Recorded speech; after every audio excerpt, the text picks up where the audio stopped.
All right, those are your only two mistakes of the night. It's not going to happen again. Guys, welcome in. This is evidence that what I was on last night was a top-notch organization because they don't make mistakes over there at the Candace Owens Show. Guys, that was absolutely amazing. Absolutely amazing last night. Candace was a gracious host. Her team is amazing. And they would never do the kind of amateur half-bit production I do around here. We're gonna make it. We're gonna make it. Good afternoon to the Grumblers. Good afternoon to you guys on YouTube. And if you're watching on a replay on another platform, good evening, good morning, good afternoon, good whatever day it is to you. We've got a lot to cover tonight. We have an absolute ton to cover. The first thing is, if I ever go back on Candace's show, I'm taking my own chair. As bad as this chair is, at least it sits me up and I don't look like I have a pot belly. I read your comments. I see the comments. I know what's going on in there.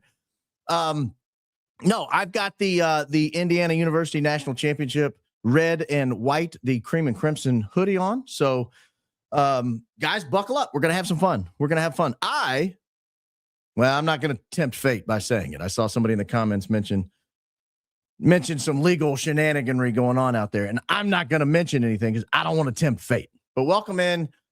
In about 2 hours or so, there's a TPUSA Faith event that will get kicked off, or a TPUSA event that'll get kicked off in Riverside, California. They're telling people it's in Los Angeles. It is not. If you've ever been to Los Angeles, Riverside is a nice little drive away, but that's okay. It's Riverside. It's Los Angeles-ish. And look, we'll allow it this one time. We've got a lot to talk about, though, because we have a lot to talk about how the TPUSA gang ended up in Riverside, California, what they're doing there and what they intend to accomplish tonight and into the future. So we're going to bring it all to you. We're going to lay it out in all its ugly, naked glory. And it is ugly. And nobody wants to see it naked. The story we're going to cover. Nobody wants to see the story we're going to cover naked. I think I have the audio delay fixed. If I don't, let me know. I think I got it fixed. I got everything replugged into different plugs. And if there's still a little delay, I might be able to fix that on the fly. But I think I've got it. And the video, I think I got the fuzziness fixed. But I'm telling you guys, Candace runs a top-notch operation. I was in there, and the whole time I was scared to death to make a mistake. I was like, look, all I do is turn on a microphone and scream. I turn on a microphone, I crash out on Joe, I yell about, I play bad cop, I do all this stuff. You go in there, it's like, it's pristine. They've got employees. They've got people pulling stuff up. You're going to see tonight, because I got a lot to pull up, you're going to see tonight that I don't always pull things up well. I'm sure I'm going to get lost here and there. Bear with me. There's a lot of information to cover. It's very good information. Very, very good information. All right, so that's number one. Number two, I got to get this out of the way. I was watching Coach Colin this morning. And Coach said he's thinking of doing a live show. A regular live show, 10 a.m. Eastern, 9 a.m. Central. I am stoked out of my mind for that. He's hilarious. He brings great information, and I think he would do amazing on a live program. So if you guys like Coach and want to see that happen, reach out. He will appreciate it. See, this is the type of stuff that doesn't happen over there. I forgot to plug in my little camera fan. There we go. I don't want my camera crashing out on you. You got to crash out for me in and of itself. Okay. The opening statement tonight. Let me say this about the opening statement. When I first start, you guys are going to say, what the hell is he talking about? Where's he going with this? I'm telling you, stay tuned. It's really tight. And it's going to tie in nicely, very nicely, to what's happening tonight at TPUSA in Riverside, California. It's going to tie in very nicely to what happened to Charlie Kirk. I think what happened to Charlie Kirk. I don't want a letter. Everything that's ever happened in the history of this program is my opinion. You hear that, Mr. TPUSA lawyer? All I do is give opinions. I name no facts, only opinions, henceforth and forever in the past. All right, guys, let's get through this opening statement. You are going to be treated to a nice story, 7-story, so to speak, 7-story.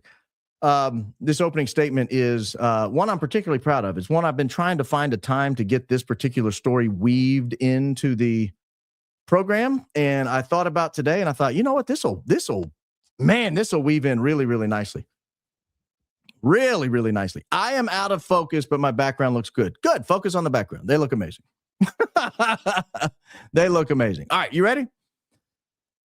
Here's the opening statement. Thomas Merton was a Trappist monk and noted Christian mystic who died in Bangkok, Thailand in 1968. At the time of his death, he'd written 50 books in 27 years, including a best-selling autobiography titled The Seven-Story Mountain. The official story of his death largely has gone unquestioned. But should it be questioned? Is it possible the United States government killed an American Trappist monk? And if so, why? And what connection or what parallel does it have to the Charlie Kirk investigation? Well, Thomas Merton was a prolific writer. His books mostly concerned Christian spirituality, social justice, and pacifism. While remaining a devout Christian until his final breath in Thailand at the age of 53, he had an appreciation for interfaith dialogue, particularly where he shared their concerns for war and the suffering of innocent people as a result of war. He was born in France. His father was an artist from New Zealand. His mother, an artist from the United States. He was baptized in the Church of England. His father was largely absent during his upbringing, and his mother died when he was just 6 years old. In January of 1938, shortly after graduating from college in Columbia in New York, he met a Hindu monk. The monk, instead of encouraging him to explore the mysteries of Hinduism, suggested he dive deep into his Christian faith, and he did. He immediately began consuming classical Christian literature, such that by the end of 1938, not even 1 year later, he had converted to Catholicism and began discerning a call to religious life. By the end of 1940, he entered the Abbey of Gethsemane in Bardstown, Kentucky. He remained a member of the order until he died 28 years later. He began writing during his downtime, and his writings nearly immediately began to have wide circulation, not only within the Abbey, but outside of the Abbey. After his autobiography, The Seven-Story Mountain, skyrocketed to the top of the charts in 1948, he had become a full-blown Christian celebrity. Being a Christian celebrity who's famous for being a good Christian is awkward enough line to walk. Being a Christian celebrity behind the walls of an abbey is even rarer and more difficult. By 1953, the Korean War was grinding to a stalemate. The absolute horrors and devastation of World War II and the Korean War had been published in print and on a new medium, the television. For the first time in human history, the devastation of war was being widely consumed in moving pictures. It was in this context that Merton's life as a pacifist who strongly and morally opposed war on the basis of his Christian faith was becoming a household name. There also was about the time Merton began dialoguing with other faiths on issues of war and peace.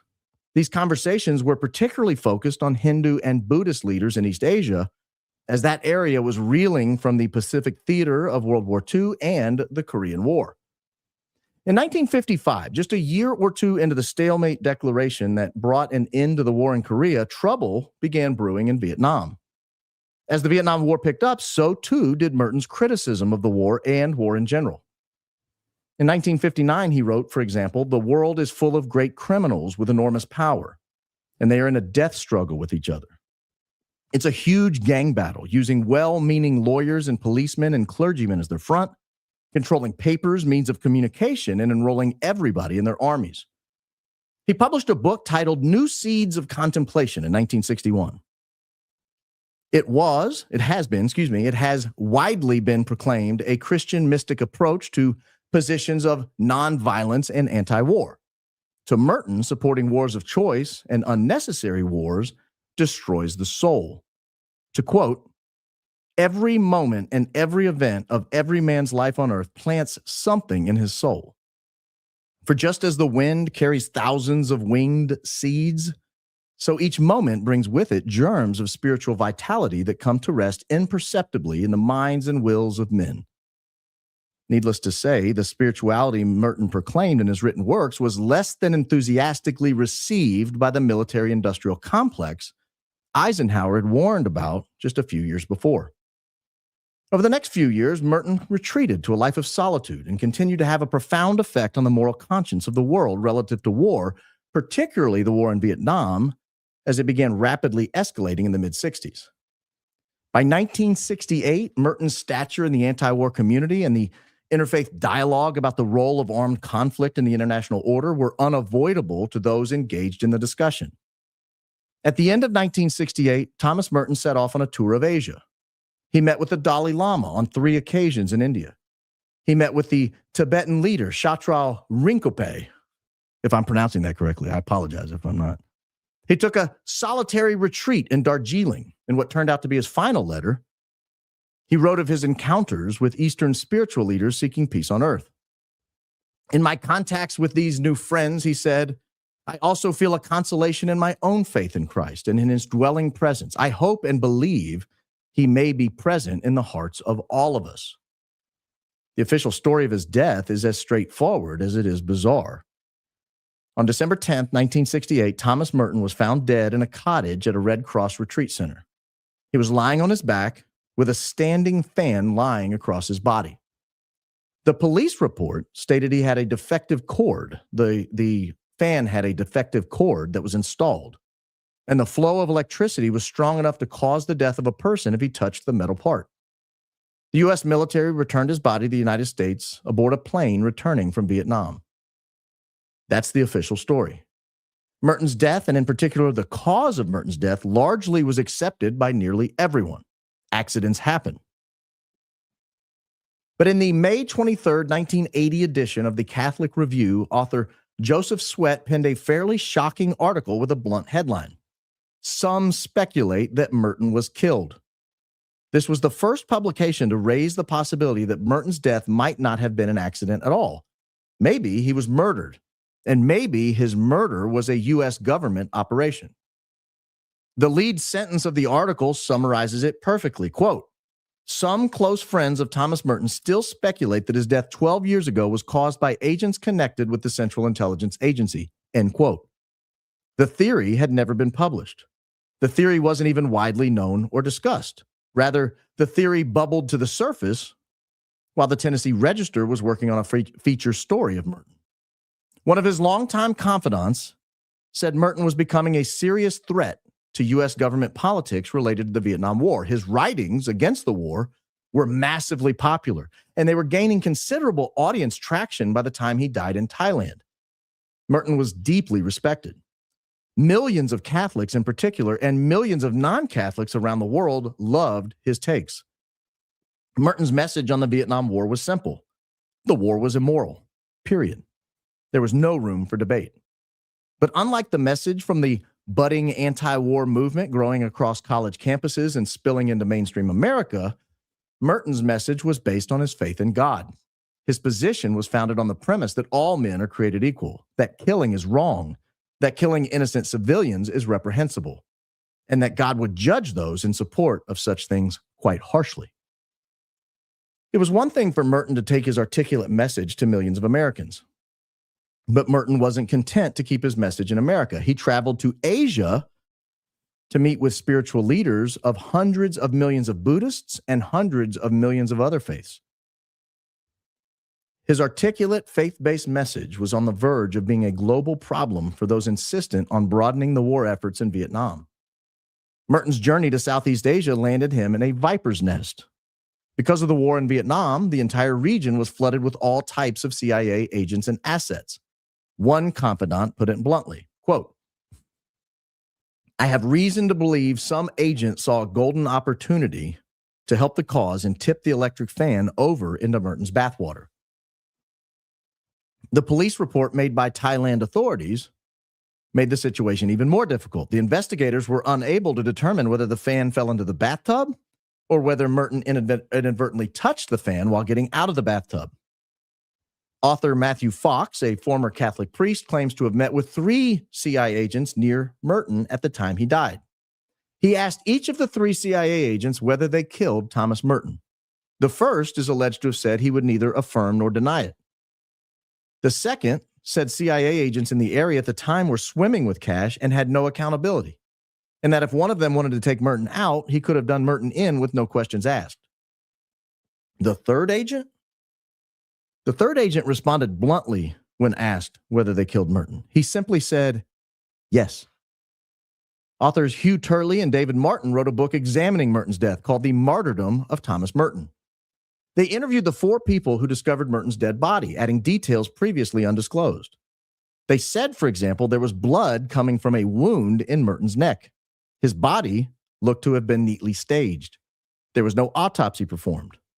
The book describes the multinational cover-up that began with local Thai police and included the American Army and even Merton's own abbey in Kentucky. The abbey, reportedly, was being threatened and urged to keep silent about the condition of Merton's body before he was buried on site at the abbey. There was even a Judas figure, a Belgian monk. His room was above Merton's. He was the last person, supposedly, who saw Merton before he died. He acted strangely in the immediate aftermath. He then disappeared, having either absconded into a new life or perhaps he himself was killed after Merton and never discovered. Thomas Merton's death has always bothered me. I discovered Merton in college. And while I wasn't immediately transformed after reading The 7-Story Mountain and New Seeds of Contemplation and others, I was moved by their beauty. I discovered Merton shortly before 9/11, and the fervor to seek retribution on anyone and everyone who might have been responsible for 9/11 blinded me to the spiritual insights I'd read in Merton's works. But I think they set the stage for my development towards my current position of war being a last resort, a self-defense posture when all else has failed and an attack against you is imminent and certain. That's why I understand the threat Merton posed to the global order in the late 1960s. We had been at perpetual war for nearly 3 decades. The public was growing weary of the constant bloodshed and considerable financial cost of maintaining that posture. The military-industrial complex and the U.S. government could counter opposition to war based on atheistic or loosely non-religious philosophical bases. After all, this was the late 1960s. Those people made up just a small minority of the global population, and in particular, the American population. But if opposition to war in America became grounded in deeply Christian terms, the tolerance for the war in Vietnam could evaporate, and evaporate quickly. If opposition took root around the world in Hindu and Buddhist and other Eastern religious terms, the ability to continue the effort in the face of public opposition would be mortally wounded. So it makes sense to me that there would be a tremendous benefit for those eager to continue and escalate the war to remove a guy like Thomas Merton. After all, the face of tens of thousands of American battlefield deaths and potentially millions of deaths on the other side, what's one more death? What's one more life? And I can't help but be brought back to Charlie Kirk's death in Orem, Utah on September 10th. He had been, by that time, speaking publicly and eloquently about the deaths in Gaza. He pointed out what he considered the absurdly slow response to the initial Gazan attack. He questioned whether that meant there was a stand-down order that allowed the attack to take place at all, or, at the very least, allowed the attack to be worse than it otherwise would have been. He allegedly lobbied President Trump in June to not strike Iran, and he spoke out against a regime change war in Iran. Just 2 days before he passed, he texted that he was left with no choice but to leave the pro-Israel cause. We still don't know what happened to Charlie Kirk, just like we don't officially know what happened to Thomas Merton. But unlike Thomas Merton, the public investigation into Charlie Kirk's death didn't wait 12 years to get started. It barely waited 12 hours. Perhaps that gives us a head start over those who investigated the death of Thomas Merton. So there's your opening statement. That's all you get. That's all you get. I see the camera's still a little fuzzy tonight. I thought I fixed that. I will get better. I promise. I promise I'll get better. All right. Let me kind of give you an idea of where I'm headed tonight. This is going to take me a minute to get everything pulled up here. Tonight we have, well, I'll just do this. This is a little easier. Tonight we have a kickoff of the Make Heaven Crowded tour. No word yet on whether or not that has anything to do with Charlie Kirk's death. No word yet. I mean, look, it sounds terrible in the face of what happened on September 10th. We like to believe that Charlie did make heaven a little more crowded, but this is the Make Heaven Crowded tour. Tour dates coming soon. Here are the tour stops we know of. The first one says it kicks off in Los Angeles, California. That's not exactly true. It's in Riverside, the Inland Empire. And then they'll go tomorrow to San Diego, California, and then they'll take a few months off and then go to Dallas, then Portland, Maine, Anchorage. And I'm guessing they'll fill in some of these other cities along the way. I noticed there's one in Nashville here. We'll talk about whether or not I think anyone should go to these events. But I just wanted to kind of give you an idea. So this is sort of the Make Heaven Crowded tour. If you were curious, yes, one of the speakers tonight is, in fact, Miss Erika Kirk. She will be speaking tonight. Again, right there, Los Angeles, California, January 21st, 6:30 p.m., that's Pacific time. It's just a little after 4:50 Pacific time right now, so a couple of hours. They'll be at the Harvest Church, Riverside. We'll take a look at the Harvest Church in just a moment, because one of the other people speaking tonight is this guy. You're never going to believe it. This is one of the people speaking tonight. His name is Pastor Greg Laurie. He is a confirmed speaker tonight, January 21st, 6:30 p.m., Los Angeles, California. This is his home parish. This is the place he runs. This is the place operated by Greg Laurie. They're doing it at his parish. I wondered when I saw the address and I looked it up and it looked like it was just in a little warehouse. I thought, why are they doing it there? You know, they could host this at a big place. Well, it turns out it's a pretty big place. You click around and look around. It's a pretty big place. But I want to show you something that popped up. This has a dateline of today, as a matter of fact. Now, this has been going on for months, but this is dateline today. This is lawsuits filed against Greg Laurie. He's the guy speaking tonight. And Harvest Christian Fellowship, that's the church hosting the event tonight. And the lawsuits relate to abuse in a Romanian orphanage. I can't even, for the life of me, with all of the questions around Erika Kirk's past and whether there was any kind of shenaniganry at the Romanian orphanage, I can't for the life of me in a million years figure out why would you have it hosted, your kickoff event. Why would you have the kickoff event at a place where there are lawsuits filed against the pastor for abuse in a Romanian orphanage? There's sometimes you just sit back and let the news cycle go by and you say, you know what, Greg, we're going to pass on this opportunity to speak at your church.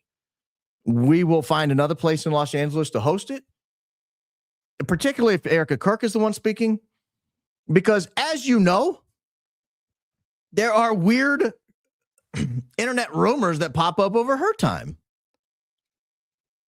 at a Romanian orphanage years ago.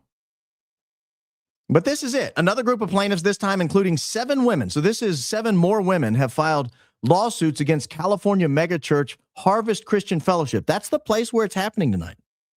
And its lead pastor, Greg Laurie, he's the one speaking tonight with Erika Kirk for sexual abuse they claim to have suffered at the hands of Paul Havsgaard.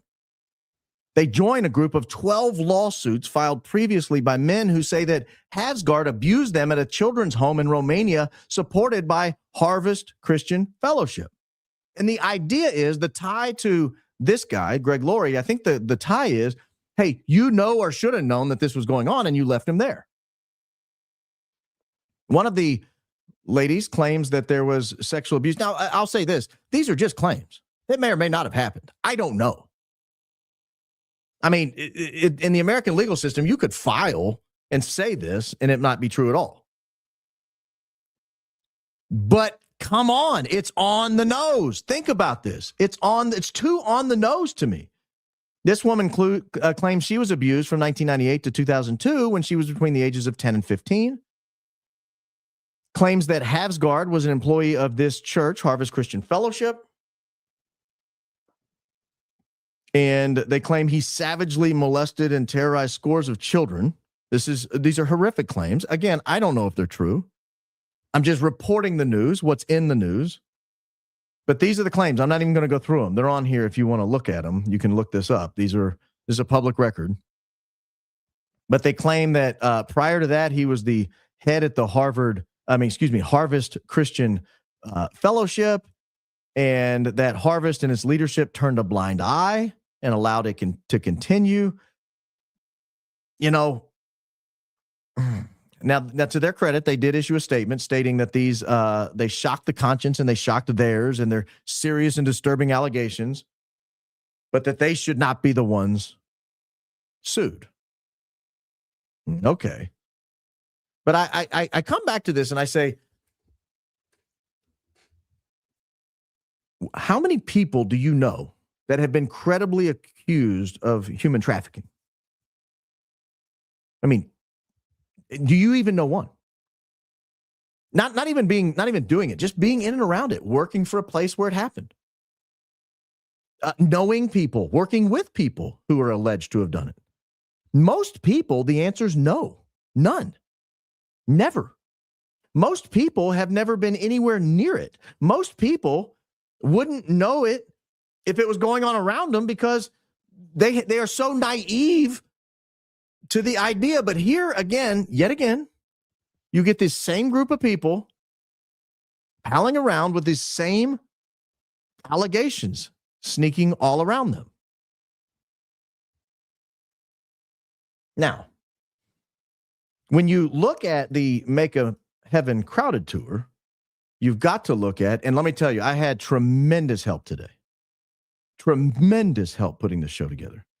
I have, without a doubt, the finest volunteers in the world that help me. Absolutely, without a doubt, no question, the finest volunteers in the world that help. One of them is a commenter. We call her Daisy. She's helped get a lot of leaks out of different organizations. She has just helped tremendously every time we've needed it. And I cannot thank Daisy enough for all she has been able to assist with. But let me pull this up because you're going to think at first this doesn't have much to do with what's going on tonight. I would argue it absolutely has a ton to do with what's going on tonight. I will leave that to you because that's my professional opinion on whether or not it has anything to do with it or not. Hold on, let me pull up there we go. This is the FARA registration, the Foreign Agents Registration Act of 1938. This is the FARA registration for a company called Show Faith by Works. You guys have brought this up to me over and over and over again on this program. FARA registration for Show Faith by Works. They're based out of San Diego, California. That is where the Turning Point Tour will be heading tomorrow. So they're starting in Riverside, and then they're going immediately the next day to San Diego. So is there a connection to this company with what's going on tonight or what's going on tomorrow? I'm going to argue there is. And I'm going to use their FARA registrations to solidify my opinion. Now, this company is allegedly run by this guy here, Chad Schnicker. Looked him up. Weird fella. But I want to pull down here. Here's what they're going to do. Describe the nature of the method of performance. Here's what this company intends to do. This is a Christian outreach through various grassroots and digital targeting of Christians in the Western U.S. They'll create a mobile museum to display at churches, Christian colleges, and Christian events. They will target and distribute pro-Israel information online and through targeted geofencing and digital online tools. We'll talk about all of that in a moment, what all that is. They outline it in this program. They'll have teams of people reaching out to churches and pastors and possibly even Christian social media influencers. Tell me if you've seen Christian social media influencers popping up as if they might have been affected by this. Some of this is still undecided and fluid, but these are the outlets we have planned and proposed. So this is what they have going on. And again, they're doing this on behalf of Israel right here. They're doing it on behalf of Israel. Now, Israel has every right to come in the United States and minister to Christians. That is a legal right. Nothing they're doing here is illegal. I don't think. Nothing that I'm going to say they're doing is illegal. But I ask a question. What if this was a Hindu effort? What if there was a Hindu group out of New Delhi and they said, what we're going to do is we are going to target Christian churches. We're going to spend millions of dollars. We're going to hire somebody to open an LLC here in the United States, we're going to spend millions of dollars targeting Christians with Hindu propaganda. Or if you say, well, it's Israel, it's the state of Israel, it's not necessarily the religion of the state of Israel. Okay, so what if it was Russia? And Russia files a FARA registration. What if it was China? What if it was Iran? What if Iran came in here and said, we are going to file a FARA registration, we're going to spend millions of dollars targeting Christians, and we're going to have mobile things, and we're going to geofence churches where Christians go, and then we are going to flood the zone with Iranian propaganda. I want to pay attention to this date here, September 18th, 2025. This was the date of the contract, allegedly, between the foreign government and Show Faith by Works, November 18th, 2025. So this was 8 days after Charlie Kirk lost his life. 8 days after Charlie Kirk lost his life. I would be hard-pressed to believe all of this was conducted, planned, organized, and put together in the 8 days between when Charlie Kirk passed away and when this was all signed and filed. This was filed on September 27th. That's important because you have 10 days to file a FARA registration, and they use 9 of them. Now, we keep scrolling. This is a long filing, and we're just going to look at a few different pages of it. But we're going to scroll here. Let me back up the size a little bit as we go. Now, here's what I want to show. Well, I'm going to show a lot of things, but this is one of the things I want to show. This is some of the money. Targeted media, $685,000. Specialist purchase, I don't know what that means. Grassroots staff. There's a lot of money flying through this place. Expanded digital outreach. To staff the mobile trailer is $400,000. They're gonna add some pastoral resources to some of these other Western states. And so they've got the original budget of $3.2 million. They're adding another $835,000 here.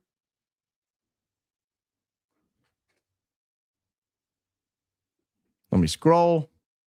All right. Notice where this stuff is all being operated out of. Notice where this stuff is being operated out of. Where is the project manager? Riverside. Where is the deputy assistant project manager? Riverside. Oh, great. I knew that was going to happen. I'm so terrible at technology. There we go. Riverside. Oh, come on. There we go. Where is the media lead? Riverside. Where's the VIP coordinator and op-ed influencer? Riverside. These are all different people, by the way. Where is the existing content compiler? Riverside. Where is the pastoral content coordinator? Riverside. Pastoral resource staff? Riverside. Pastoral resource assistant? Riverside. Pastoral resource package coordinator? Riverside.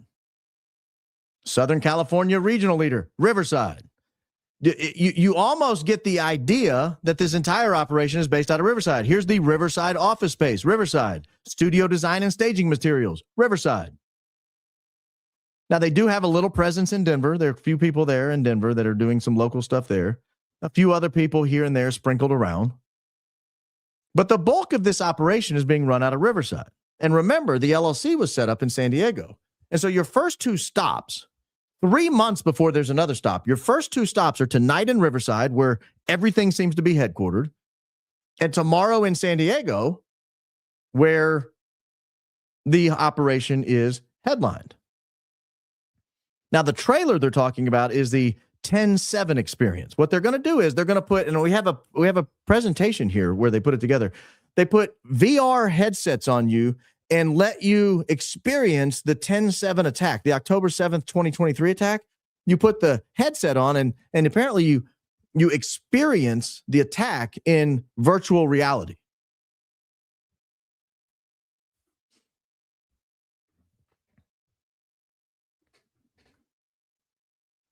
Mm-hmm. And then they got prices next to all that. Now they have targeted geofencing. This is probably the most controversial aspect of this. I'll read it to you in case you can't see it, because this is it right here. This is the largest geofencing and targeted Christian digital campaign ever. This is not a Christian digital campaign. This is a digital campaign targeting Christians. That's different. The largest geofencing and targeted Christian digital campaign ever, meaning of all time.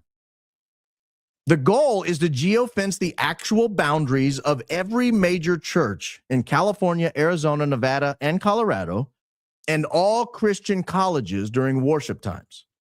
Track attendees and continue to target with ads. Again, I raise the issue. Would we be okay with this if this was Iran, if this was Russia, if this was China?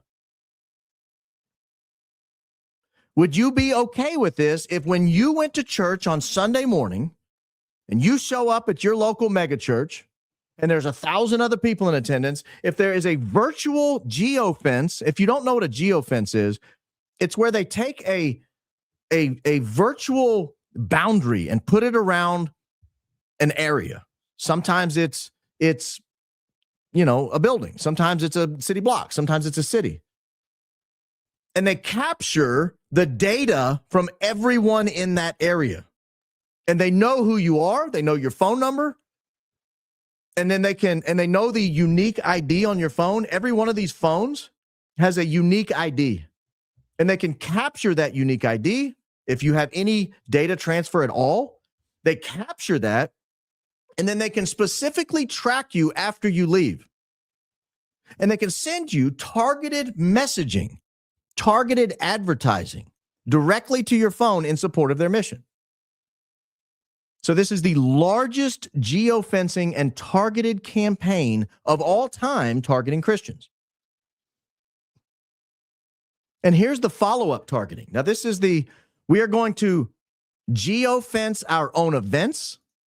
I'll share it again just because I'm like that. I like to share on time. Every time I say I'm going to share something, I like to actually share it. You guys know that. I'm very good about that. I'm going to geofence our own events and other Christian events and continue to target Christians with effective ads and calls to action. Continue to target Christians. You Christians, you're just a target. You're just a target. They're going to create and collate social media advertising and distribute through their social media channels and targeted Christians, meaning the people who showed up at church. They're going to work on search engine optimization so that when you do your searches, nearly all web traffic will be redirected to friendly sites that give their answers. So when you go to Google something, you're not going to get an actual answer. You're going to get redirected to their friendly site. They're also going to astroturf this thing. They're going to give you Christian endorsements and events with Christian athletes and celebrities. And they know that the people are basically morons and will go, oh, I didn't know there was a celebrity behind this. Now, this is the number of megachurches in each state, that this is how they quantify it. 219 different megachurches in California. Then they got a few in Nevada, Arizona, and Colorado for a total of over 300 megachurches. They're targeting 4 million people as their estimate. At high estimate could be as many as 116,000 that will agree to their programs and attend their events and sign a pledge card.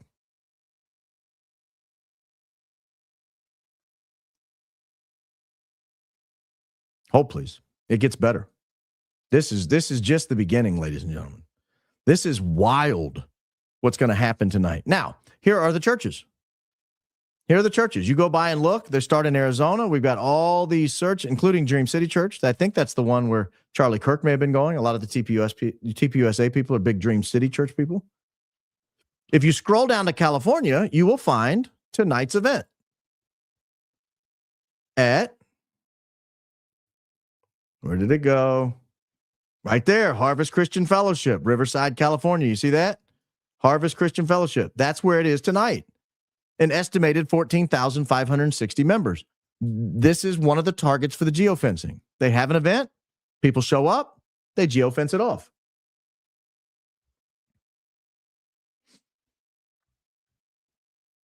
Look at all these churches. Unbelievable. These are the denominations they're targeting. So this is an operation run through this company called Havas Media. This is a German company. This Havas Media is a German company. So what Israel did is they contracted with Havas Media, and then Havas Media contracted with Show Faith by Works. Now, I don't know why they went through an intermediary. That's unknown to me. Why didn't they just go directly to Show Faith by Works? I don't know. But they did it through this Havas Media, and so everything has to have both names disclosed on it, Havas Media and the Show Faith by Works. Now, let's see their presentation because they put it in the campaign. A Christian education and Israeli information campaign. This is what Show Faith by Works is. What are they intending to accomplish? Well, first, they want to combat low American evangelical approval of the nation of Israel. That's the first thing they want to do. They realize that the message they're selling is sucking wind, not because people don't like the people of Israel, but because we don't necessarily love the foreign policy. And so if you don't love someone's foreign policy, you begin to have a low opinion of the country as a whole. It's one of the reasons people don't like Russia. They don't like their aggressive foreign policy, particularly in the invasion of Ukraine or other places.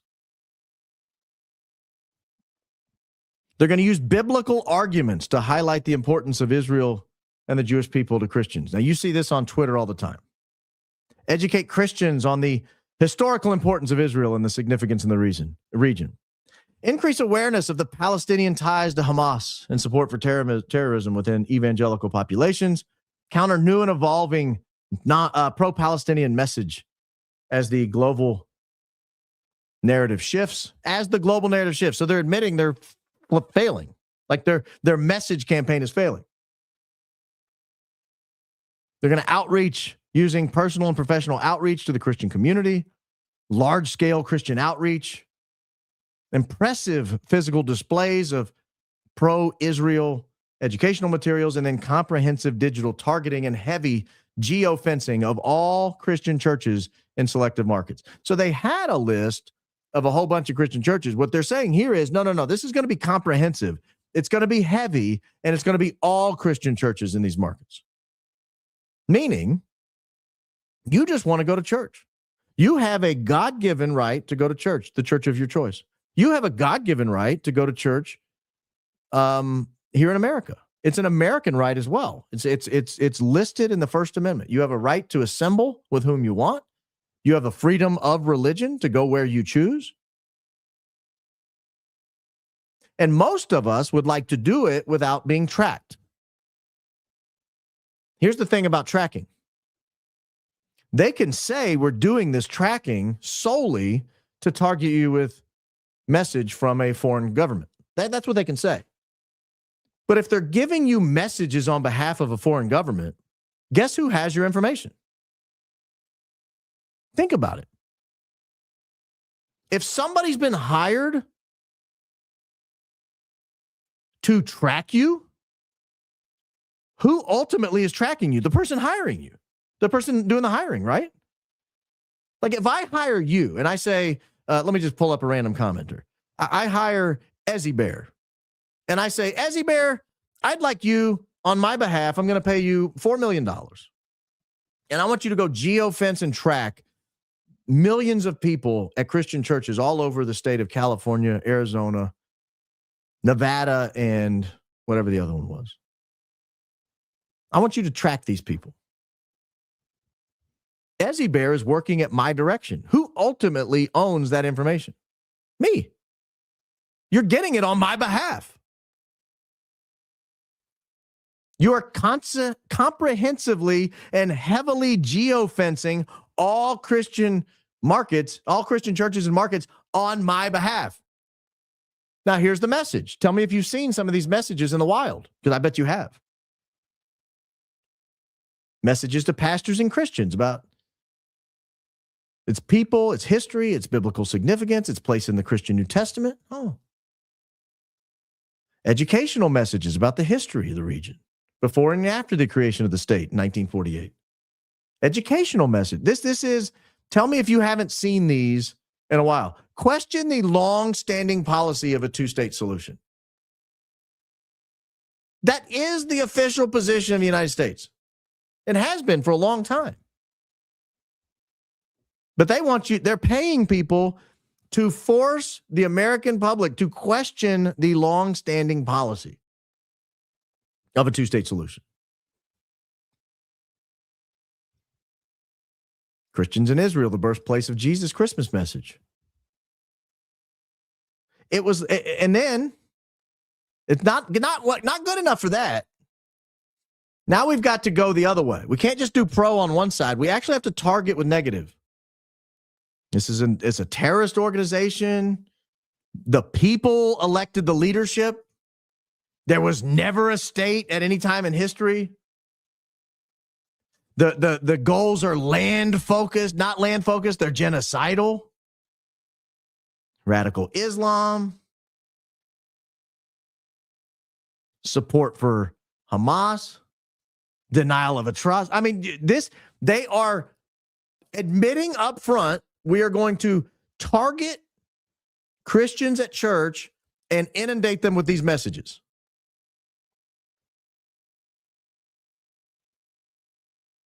And I can tell you this is working, and this is not limited to this campaign. You know how I know? Because you talk to anyone over the age of 55, and every one of these talking points will spill right out of their mouth. Every single talking point will just begin falling out of their mouth. Every one of these. Why? Because they've heard this for years. Where have they heard it? Fox News, MSNBC, CNN, ABC, CBS, NBC, Washington Post, New York Times. Every single one of these talking points just falls out of the mouths of everybody.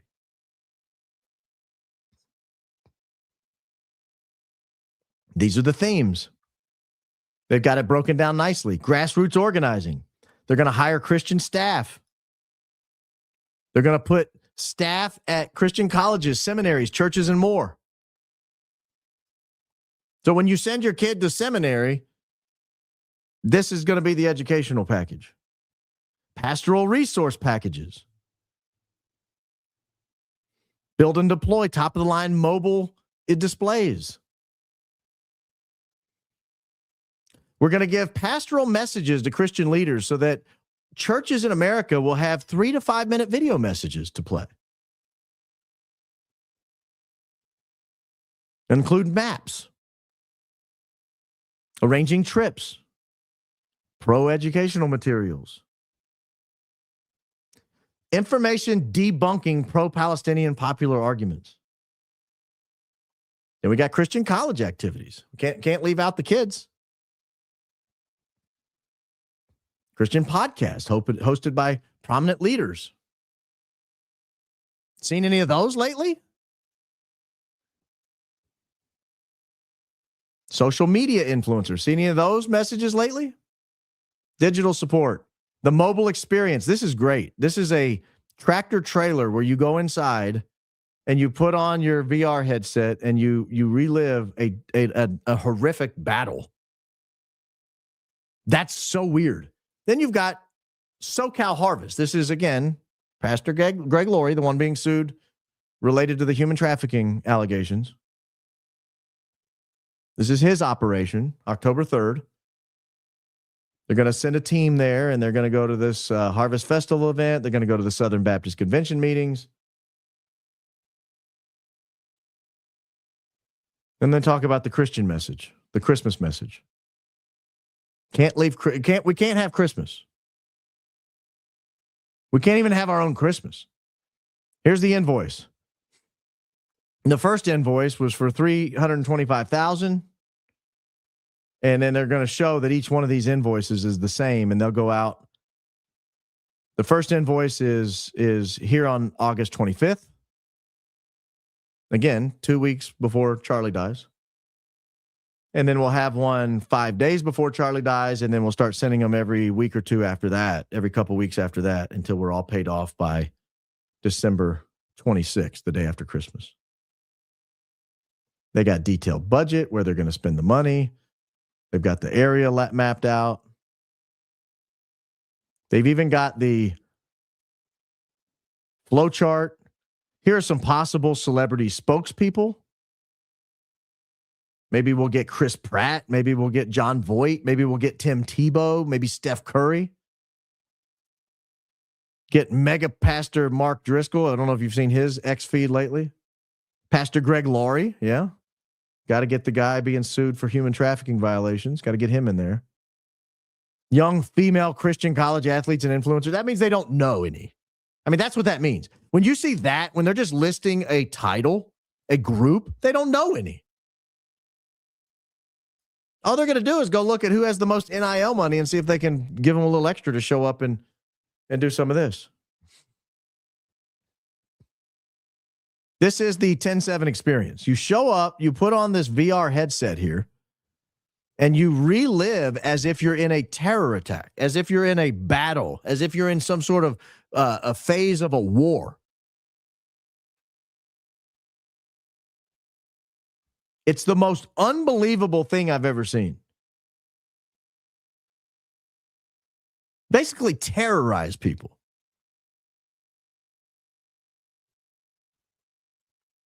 This is your pastoral resource pack. This is unbelievable. Here's the chart targeting geofencing strategy. This is the one that bothers me the most. Precision engagement, location-based targeting, and ensures only our target market sees the ads. But they don't want other people to see the ads. They don't want other people to know this advertising is going on. And here are the costs for the display, the audio, and then they got a budget there. They got some other stuff here. This is, in my opinion, wicked. It's just wicked to me. And I think that's why Erika Kirk is in Riverside tonight. I genuinely believe that's why Erika Kirk is in Riverside tonight. This is the first event. This is the first of the big events they have. Make Heaven Crowded Tour, Arlington Avenue. Now, they may argue this has nothing to do with one another. It's just a total coincidence that they're kicking it off at Harvest Church. It's just a total coincidence that they're kicking it off in tiny little Riverside, California. Total coincidence. It has nothing to do with the Make Heaven Crowded Tour. TPUSA has nothing to do with this event, this Show Faith by Works. Probably totally unrelated. That's what I think that would be the argument. And I will say this, it's just my opinion that they're related, but it's an opinion formed by an educational guest because they have already told you they're going to geofence this particular church. This particular church, this particular location, with this particular pastor on board, identified as somebody who is going to be of assistance to them. The whole thing is headquartered in Riverside. That's where they're doing this.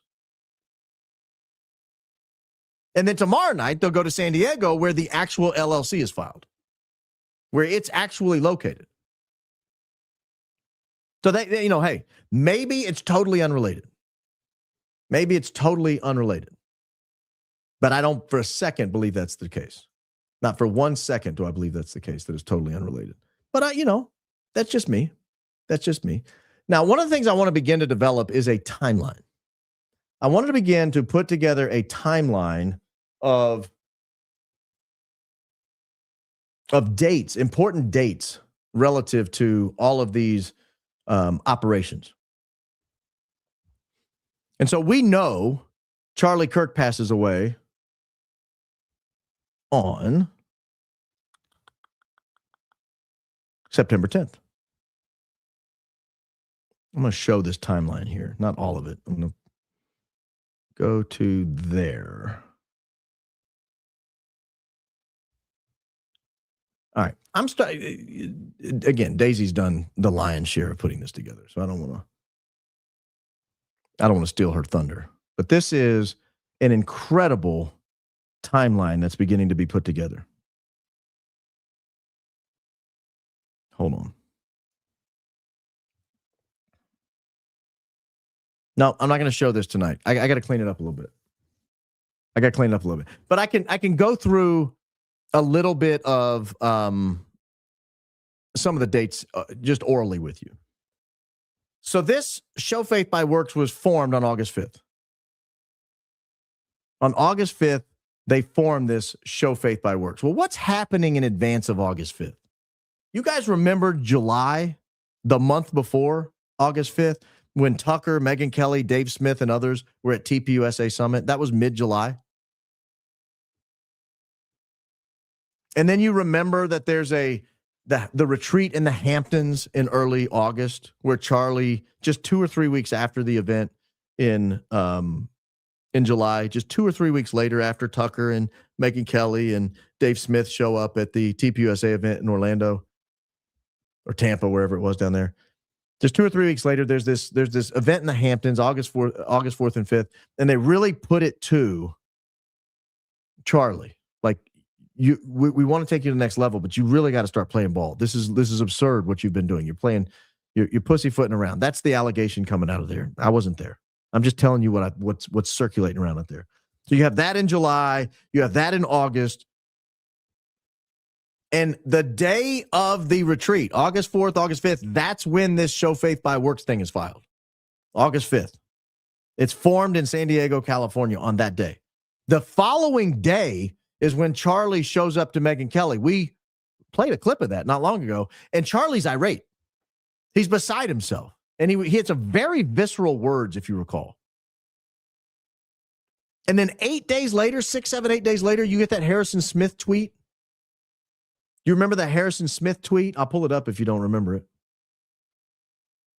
Let me pause. It's got Ian Carroll ranting in it. Let me pause Ian for just a moment. Don't want that to go out over the air. But you get this Harrison Smith tweet. So again, August 5th, this Show Faith by Works is filed.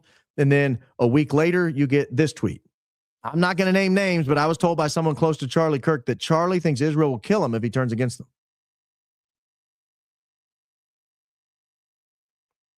That was August 13th. That was 8 days after the Show Faith by Works was filed. 8 days after the Hamptons meeting. Just 8 days and then 2 weeks after the TPUSA event in Florida. And then a couple of days after that tweet goes out, you get the donor event in Aspen. And Candace on her show last night, I was on the show with her, and she said, you know, it was at the donor event in Aspen on August 15th, August 14th, August 15th. It was at that donor event when they asked him, what's going to happen if you die? Who's taking over your spot? Who's taking over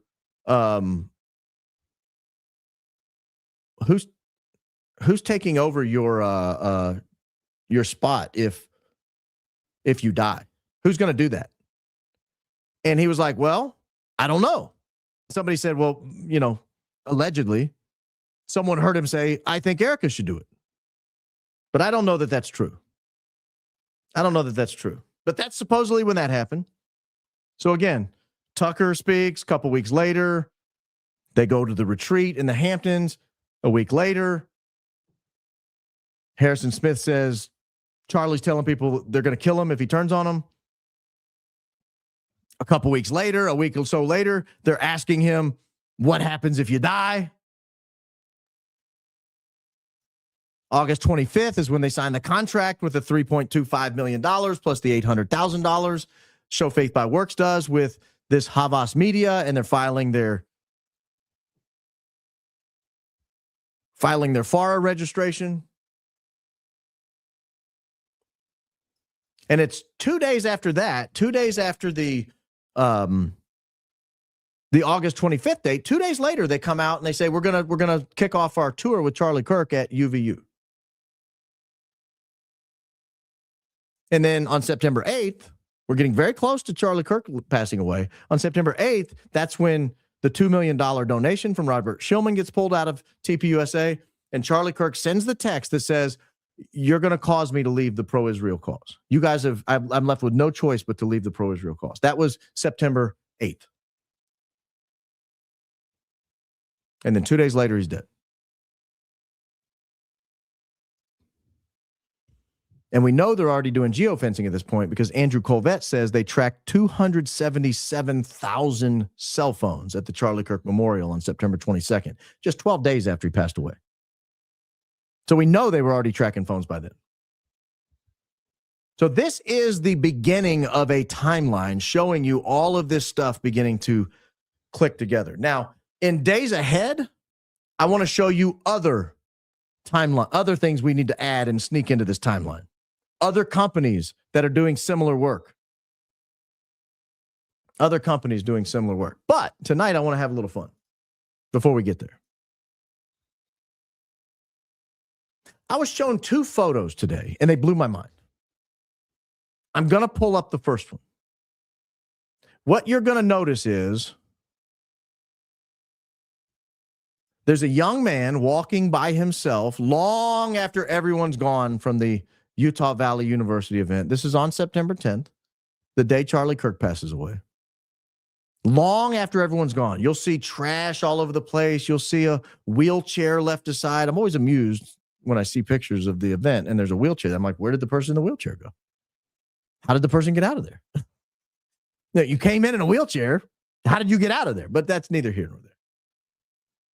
You'll see a baby carrier out there. There's just trash and sweaters and book bags and bottles of water. There's a Chick-fil-A bag out there that looks like a Red Bull sitting up. You get all this stuff laying all over the place. So you know people have been gone for a long time. And there's a young man walking off in the background. I don't know if you've seen this picture. I had not seen this. Does anyone recognize that man in the background?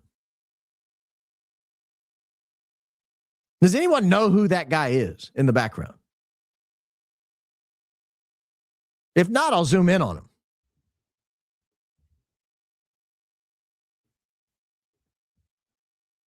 It's a little, I'm waiting. Yes, somebody got it. It's Hunter Kozak. It's the guy, I think. I mean, it looks like him, doesn't it? He's kind of wearing the same suit. He got the similar haircut. He's got glasses on. It looks like him to me. I can't state definitively it's him, but it sure looks like him. Why is he there this late after everything goes away? So I think that's him. But look at the condition of the place. Why is he still there? Literally everyone else appears to be gone from the area at this point. Yet there's Hunter Kozak. And there's actually another picture of Hunter. He's walking a little farther into the bush. Now, this is the alleged bush where everybody kept looking that way. I don't think there's anything still going on in the bush this late. But there's Hunter again. So you had a picture of him back here and a picture of him up there. I just don't know where he's going or what he's doing. I don't know why he's still hanging around. You would think he would either have left or I don't know. I was amused by that. That's the kind of thing right there where I look and I think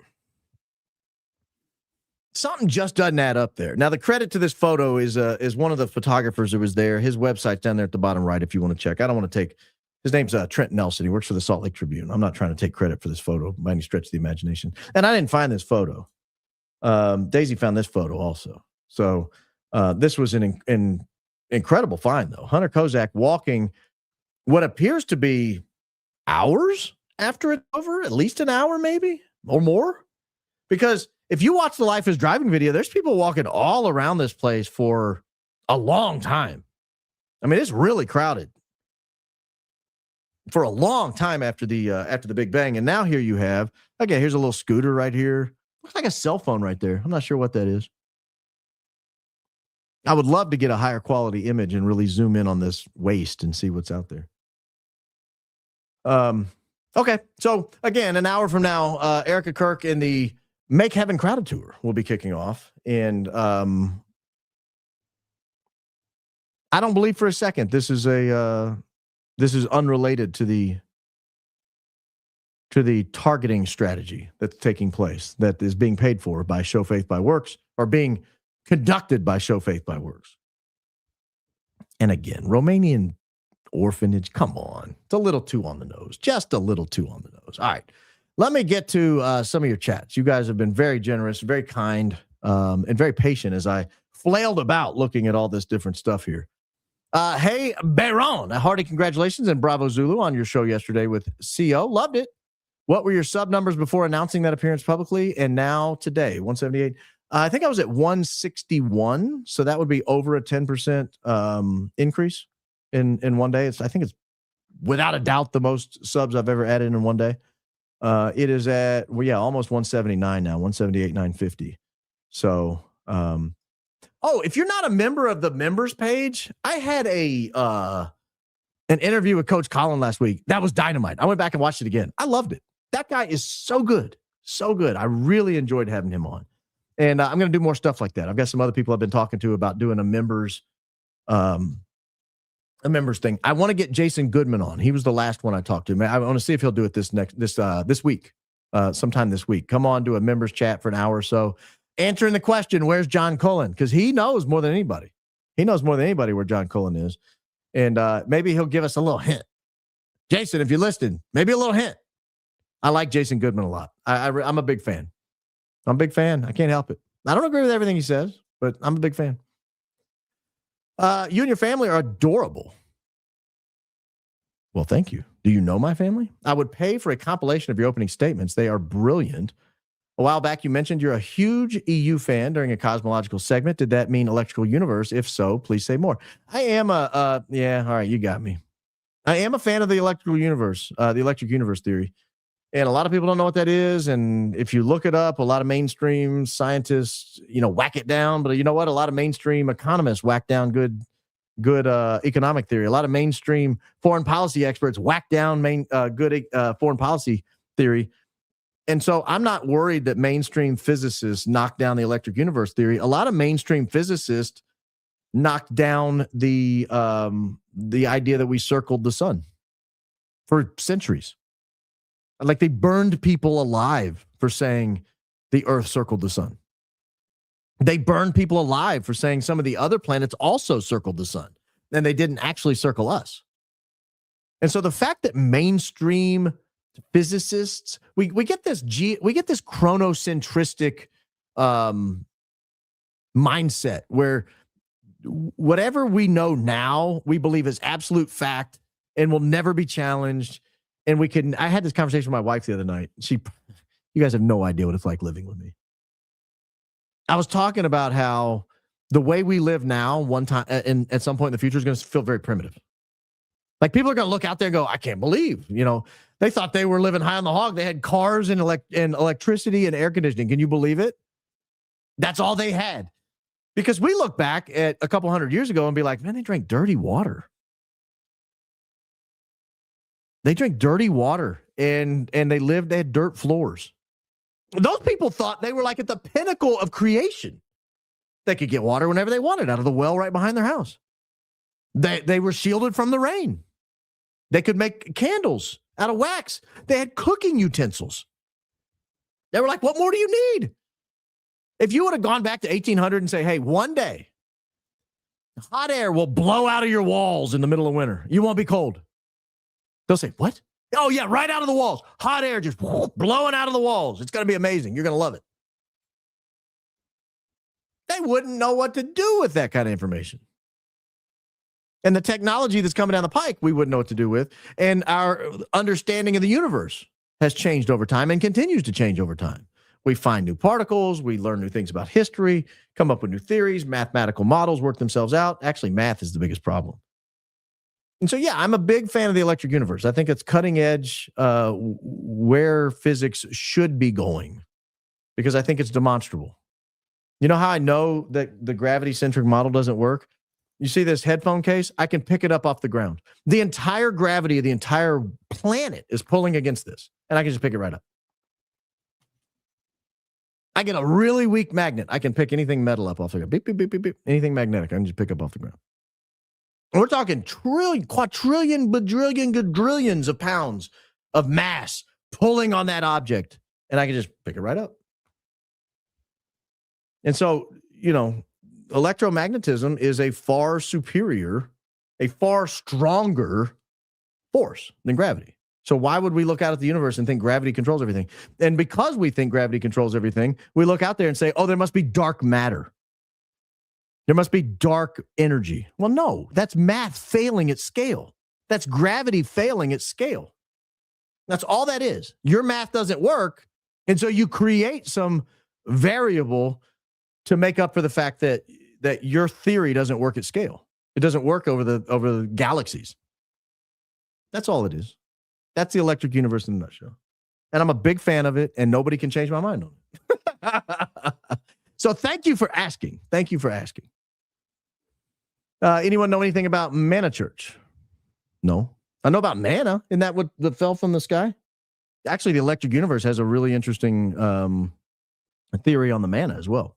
You know, manna well, I don't want to get too.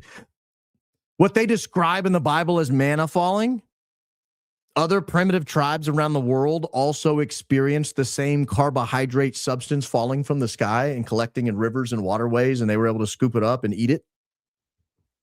Pretty wild, huh? In the New World, in Australia, Africa, other people, there are other stories about this carbohydrate mixture falling. Again, there's so much we don't know. So much. I don't know about Manna Church. Met someone setting up a campus in Clarksville, Tennessee. That's not far from here. Their goal is to put a church near every military base. Sounded weird with everything we've learned lately with Huachuca. Yeah, that's weird. That's weird. But honestly, you could think of it in a not weird way. I mean, I agree with you. It's weird. But you could think of it in a not weird way because you have this huge unchurched young population of 18 to 22-year-old young men, primarily on military bases. And so why wouldn't you want to reach out to those people, right? If you believe the Christian message and you think they're lost without you, why wouldn't you want to reach out to them? So you can look at it both ways. But yeah, I agree with you. It's weird. I just like to see the other side of the argument, test it. Hey, if you're not a huge Canada fan, just say, and I'll stop sending part of my pension to you. I joke around about Canada. I'll be honest with you. I don't truly have an opinion on Canada. It's not the United States. But I don't really have a huge opinion on Canada. But thank you for your donation, Misspent Youth. You didn't misspend it too badly if you've got enough money to donate to content creators. I'll say this. I had this conversation actually with Candace yesterday. I don't think she would mind me betraying this conversation. After the show, we were chatting a little bit. And we were talking about shows, independent shows like mine, like hers, like, others. I don't want to sit here and name every independent show, but you know who they are. They're not on the Daily Wire. They're not on, these big networks. They're not on Blaze. They're just independent shows. These independent shows, people will either support them or they'll go away. And if they go away, the only thing you have is the show faith by works people telling you what to believe because they're not going away.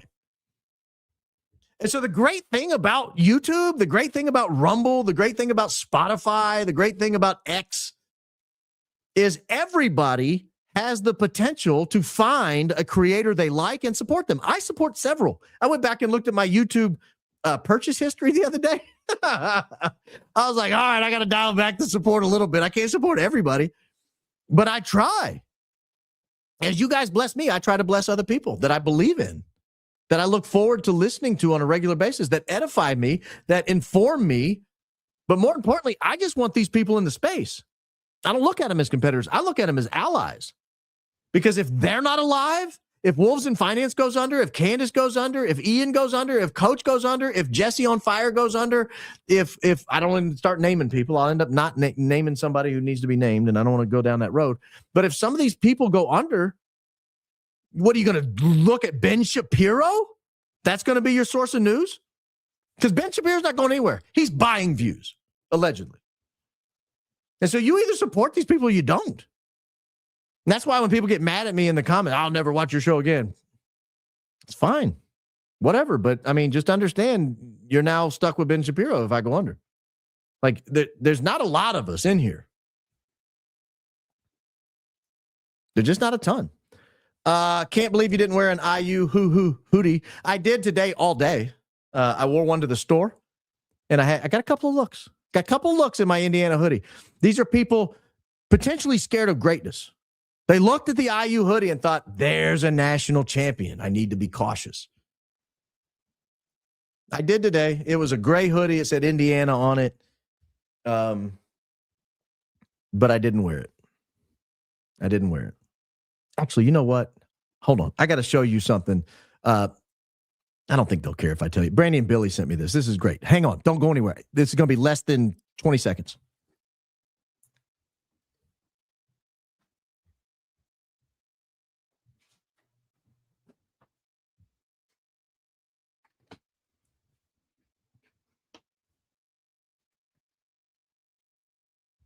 Sat on my cord. There we go. Check this out. I got my own Coach Sig sweatshirt. I can swim around in it too. That's huge. But yeah, Coach Sig's the greatest coach of all time, clearly. So yeah, I've got IU gear. Actually, I stopped myself. I got a little carried away today. And I'm a sucker for advertising. I get this advertisement, and it's this beautiful IU hoodie, national championship logo, right? Right where the Adidas logo is here, but it's just the little national championship logo. And I thought, oh man, I gotta have it. So I put it in the cart. I don't look at the price. And so I get to the checkout, and it's like $220. And I was like, oh my gosh, I must have ordered like 5 of them. I clicked the wrong button. I go back, I back out. No, it's just one. The hoodie was $200. It was a 10% sales tax at $220, and then like $25 shipping. So I carefully backed out. I was like, don't hit the wrong button. Don't accidentally buy this. Your credit card's stored. Don't make a mistake. Just ease away from the mouse. It's like, and then I hit it, and then I was able to get out of there. Almost accidentally bought a $200 hoodie. You'll never catch me in a $200 hoodie. I'm not that man. I'm not that guy. What are my thoughts on Jason Goodman and Blake? I don't really know what's going on. I've only one person texted me and said, have you seen this? And showed me, I think maybe Jason's text or somebody's text about it. I really don't know what's going on. I just don't know what's going on. I can ask Jason about it. I've got his number. And I want him to come on. So maybe I'll ask him about it. Oh, Jesse got a letter. So I saw Candace got a letter. I watched her show today, and I saw where she got a letter. I didn't know Jesse got a letter. What did his letter say? Did he read it online? Did he read it? Or did he just put it on Twitter that he got a letter? I have not gotten one. That's not to say I won't. Let's just say I haven't yet. No, but is this from Wolves in Finance? I can't tell. I think he has a video on his. So I have to watch it. I wasn't aware. I'll keep it pulled up so I can watch it when it comes around. No, I didn't see it. I'm not big time Hollywood. I'm still over here making a mistake. I can't even get in on my show without the hold screen showing. And then when I finally get in, the dadgum mute button's on. I mean, this is not big time Hollywood. I got to get it cleaned up. Coach Colin, the Hoosiers on Monday, Candace on Tuesday. Barron, you are living the dream, my friend. I will say this. That was about as good a 48-hour run as I've been on in a long time. You should have seen me the last 2 minutes of that game. I was a wreck. And I don't take sports that seriously anymore. I didn't think I did. Like, I've kind of put that behind me where I sort of enjoy it. And if there's a big game and my team loses, I just, whatever. I enjoyed it. Fun. Had a good time. Turn the power off. Go to bed. It just, it got to me. Like the last 2 minutes and I was a nervous wreck. I was a nervous wreck until the final horn sounded. But yeah, and then Candace the next day. It was a pretty big back-to-back day. Like, I don't get too many days like that at my age. My husband's also now an RBP fan. We're wearing our Adidas sweatshirts, Hubby Brown. Myself, Rose, Christ is King. Christ is King indeed. I like that you guys enjoy the program together. Thank you for the tick there, whatever that means. Short fuse tick. Is that a bomb? Is this a threat? Is there anything you learned from Candace and her team about how she runs things, merch production that you would implement? Yes. I took notes, ladies and gentlemen. I don't know if they saw me. When I got back to my car, I got a pretty good memory. When I got back to my car, I sat down and made a list of everything I learned. So I was in her driveway for like 5 minutes jotting stuff down on my phone. It's a very professional operation. That's all I can say. I got there a couple hours before they went. I got to watch the tail end of their prep, which was very informative. I got to learn from. We got to have some side conversations on a few non-show related items, which was edifying as well. We did talk merch. We talked production. We talked setup, studio setup, some back end stuff. Guest versus solo. Yeah, I mean, we talked about a lot of stuff, and I had a great time. Like I had a really great time. Like she's such a kind and gracious host. Every time I've talked to her, it's like the very first time I talked to her, she calls me. I'm walking through Home Depot. And I looked down and it said Candace Owens. And I was like, okay, hello. And it was like I was talking to a long lost friend I hadn't talked to in 5 years. And it was a great conversation, easy going. And then the first time we met in person, it was easy going, nonstop. So she's very gracious host, a true pro. There's some production stuff she did that blew my mind. I've told a few close friends. I don't want to get too much into the details of it, but I mean, like, she's good. She's smart. She is so sharp. Underestimate her at your peril is all I got to say. That she has got a firm grasp of everything going on. So yeah, I learned a lot. Wow. Thank you. The one you feed. It's almost as if TPUSA is purposefully destroying itself. It feels like it. I don't think that's true, but it sure feels like it. Are they really that dumb? I don't know. Or are they up to something else? Cynical here. Is it psychological? Are they rubbing in our face, making us feel hopeless? Thoughts? I just feel like they don't think that anything can happen to them. It's like a corrupt mayor of a small town. And then you realize he's taken the town's savings account and gambled it away. And he's, got 13 children he's fathered all over town. And I mean, just like the guy just thought he was above every law and didn't care.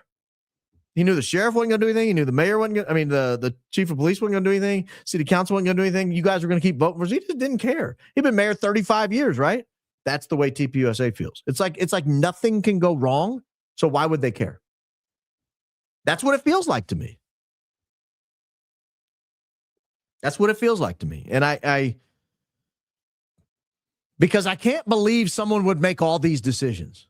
I cannot believe they would wake up in the morning and say, you know what we ought to do? I know there's all these allegations and they're difficult and they're persistent about Erika Kirk and Romanian orphanages and things that might have happened. And we don't believe it's true. I mean, this is TPUSA talking. We don't believe it's true. But what we ought to do is go host our very first event on our very first new tour kickoff at a church where the guy is alleged to have overseen improprieties at a Romanian orphanage regarding human trafficking and sexual. I mean, what? Why? What are you thinking? I'm not saying you punish the guy if he's not done anything, but maybe host it down the road. If you have to start it in Riverside, you don't have to start in Riverside. Start it in Phoenix. Start it in Scottsdale. It's where you live. I don't think it's intentional to like demonically rub our face in it. I think it's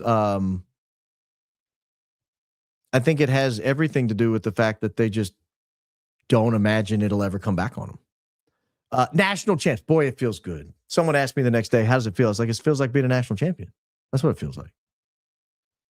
I'm looking at a setting. I'm wondering, hang on just a second. I think I can stop this.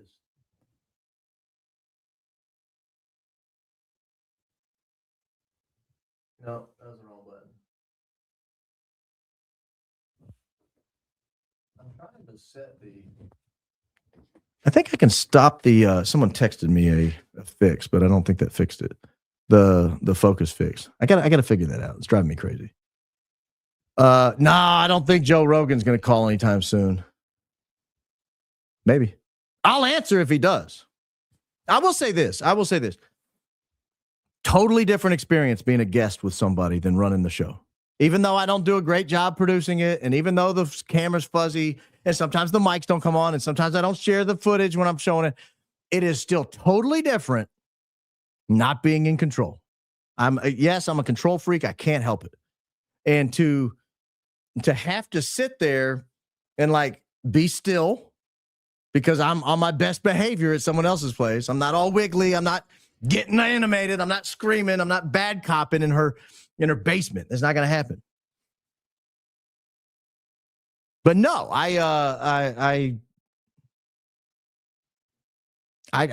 it's just a totally different experience. And Rogan, I think, would be similar. It's just Rogan's more interview. Candace wasn't really an interview. It was like she's covering news and I'm chiming in and we're talking about stories we're working on together or at the same time. And I'm giving my thoughts on stories she's working on that I'm learning in real time with everybody else as she's dropping news on Dave Rubin and others. And I'm like, I didn't know any of this. But it is totally different when you're the sidekick. Totally different when you're a guest. Totally different when you don't have control of all this. Like, I got a desk between you and me. Totally different. Jesse on Fire's post on X makes it seem like he was sent the letter. I think it's worth checking his YouTube instead, though. X can only post so much.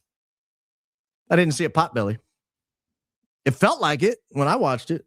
Let me look. Top-notch guest, a great show today. If I read my super chat, percent increases dramatically. Much respect. If I read my super chat, percent increases drastically. I don't know what that means, Cosmo.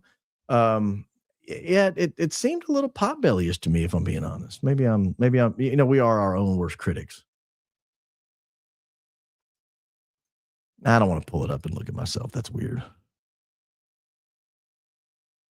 It looks like a potbelly. Sorry, guys. I can't help it. Look at this. It looks like a potbelly. It's right there. You see that? Right in there? Right in that region, right in there? It looked weird to me. I kept looking at it thinking, why do I look like that? Yeah, I'm out here counting carbs. I'm not eating too much. I'm exercising, trying to. And then I look at myself on camera and I'm like, okay, that's why I only let you guys see me from the Adidas logo up. Baron, so excited to see you at Candace's show. You both make such a great duo. Keep up the great work. Love your show, and especially seeing the side of your head watching videos all by yourself. Yeah, she asked me why that happens. She said, why don't you share the video? I'm like, well, I try. No, she does not. Are you serious? I refuse to believe that. I mean, I believe you, but I refuse to believe it. Oh my gosh, I wish I was home watching. I have Pool League. So happy to see you on Candace on Live yesterday. It was great. I love the Joe rant. I'll be watching when I get home. Have a great live. You rock. Best of the best. Thank you, Dorinda Johnson. I sure appreciate it.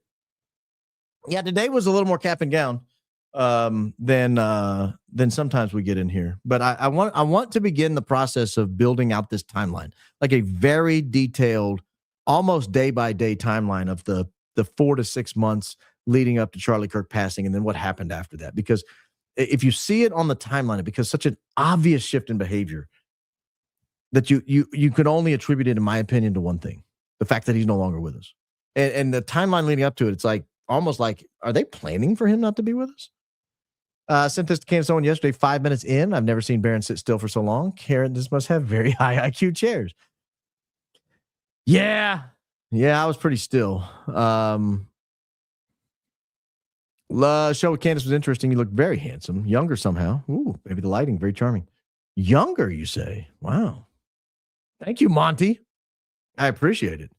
Yeah, I had one friend send me a text, said, do you ever age? I was like, brother, it hurts to sleep. I age. I am aged.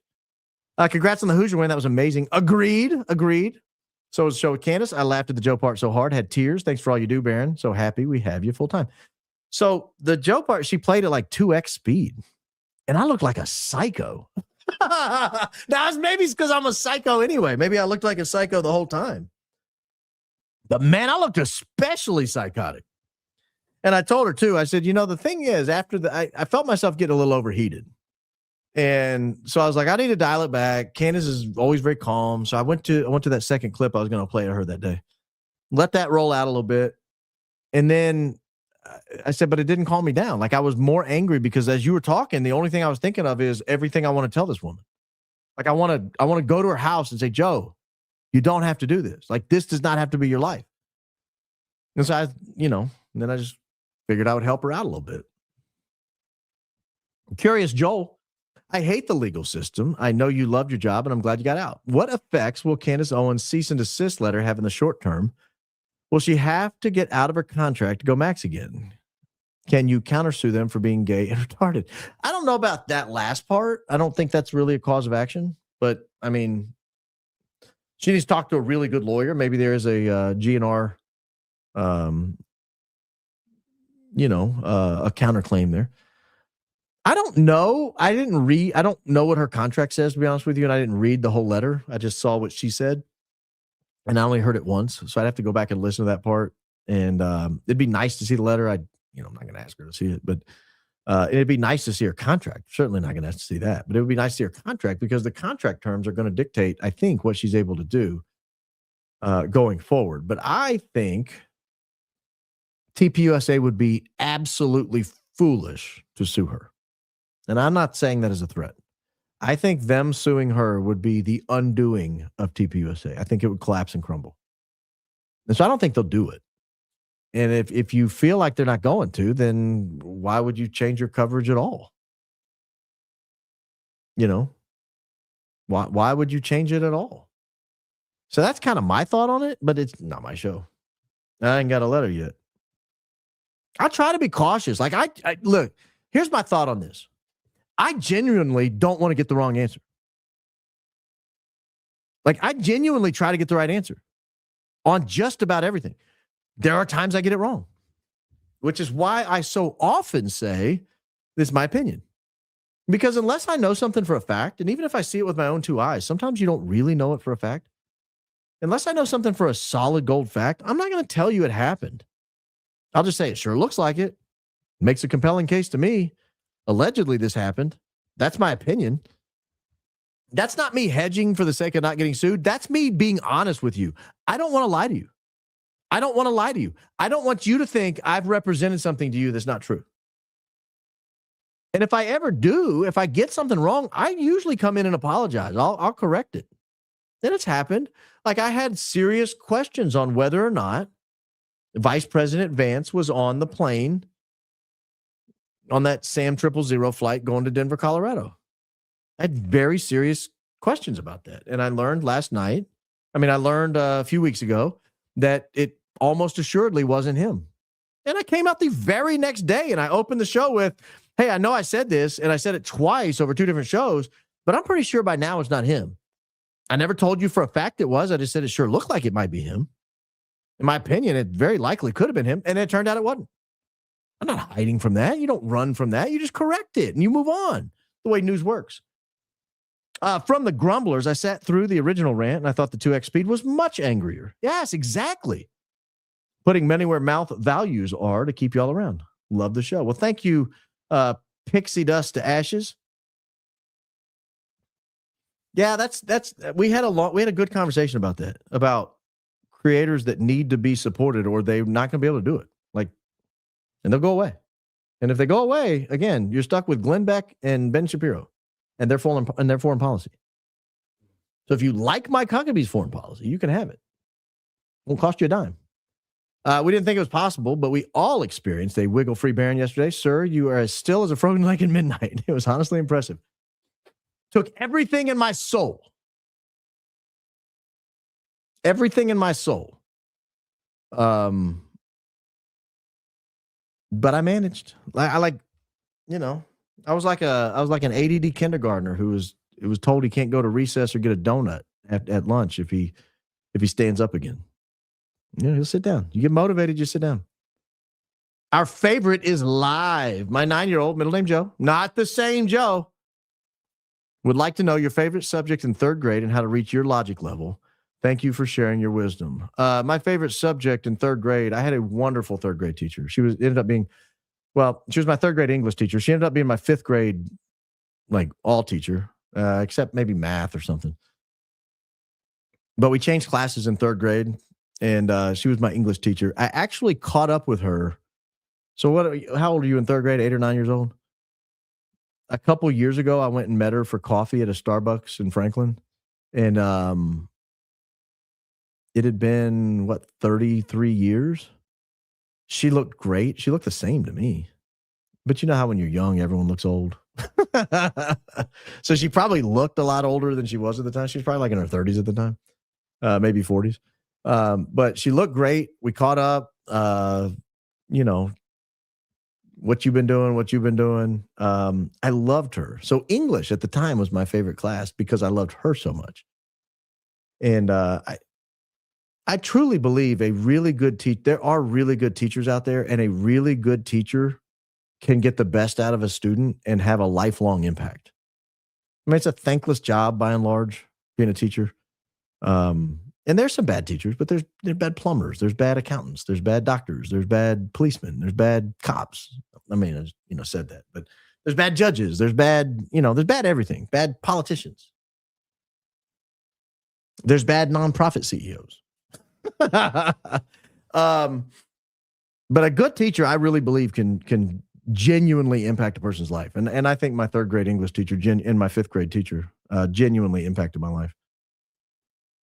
Your podcast is virtually flawless. Your non-streaming moments give me a great belly laugh every time. The belly laughs charge the immune system, so you're keeping us healthy. I'm doing my best, ladies and gentlemen. Every time. Hey, did you guys ever talk about the shape charge? 3 years sober also? Congratulations first on being sober for 3 years. I bet you feel so much better. I didn't talk about the shape charge per se. I don't think. If we did, I don't recall specifically talking about that. I don't rule it out. I found great value in the electrocution and exploding microphone theory. I found great value in it. I thought it rose to the level of discussing on this program. I'm certainly not married to either one of them. If I find out later that there was no electrical charge running through the system at all, and there was no explosion in any capacity on his body whatsoever, I would be very surprised. But I would accept that reality. I mean, if that's a fact, that's a fact. I would accept it. But I'm leaning towards more likely than not, there were 3 or 4 different causes of death, or 3 or 4 different things that took place all at once, or within a minute or so of each other, that all contributed to his death. And I do think something happened under that shirt that cannot be explained by a bullet shot. It cannot be explained by a bullet. Something happened under a shirt that cannot be explained by a bullet,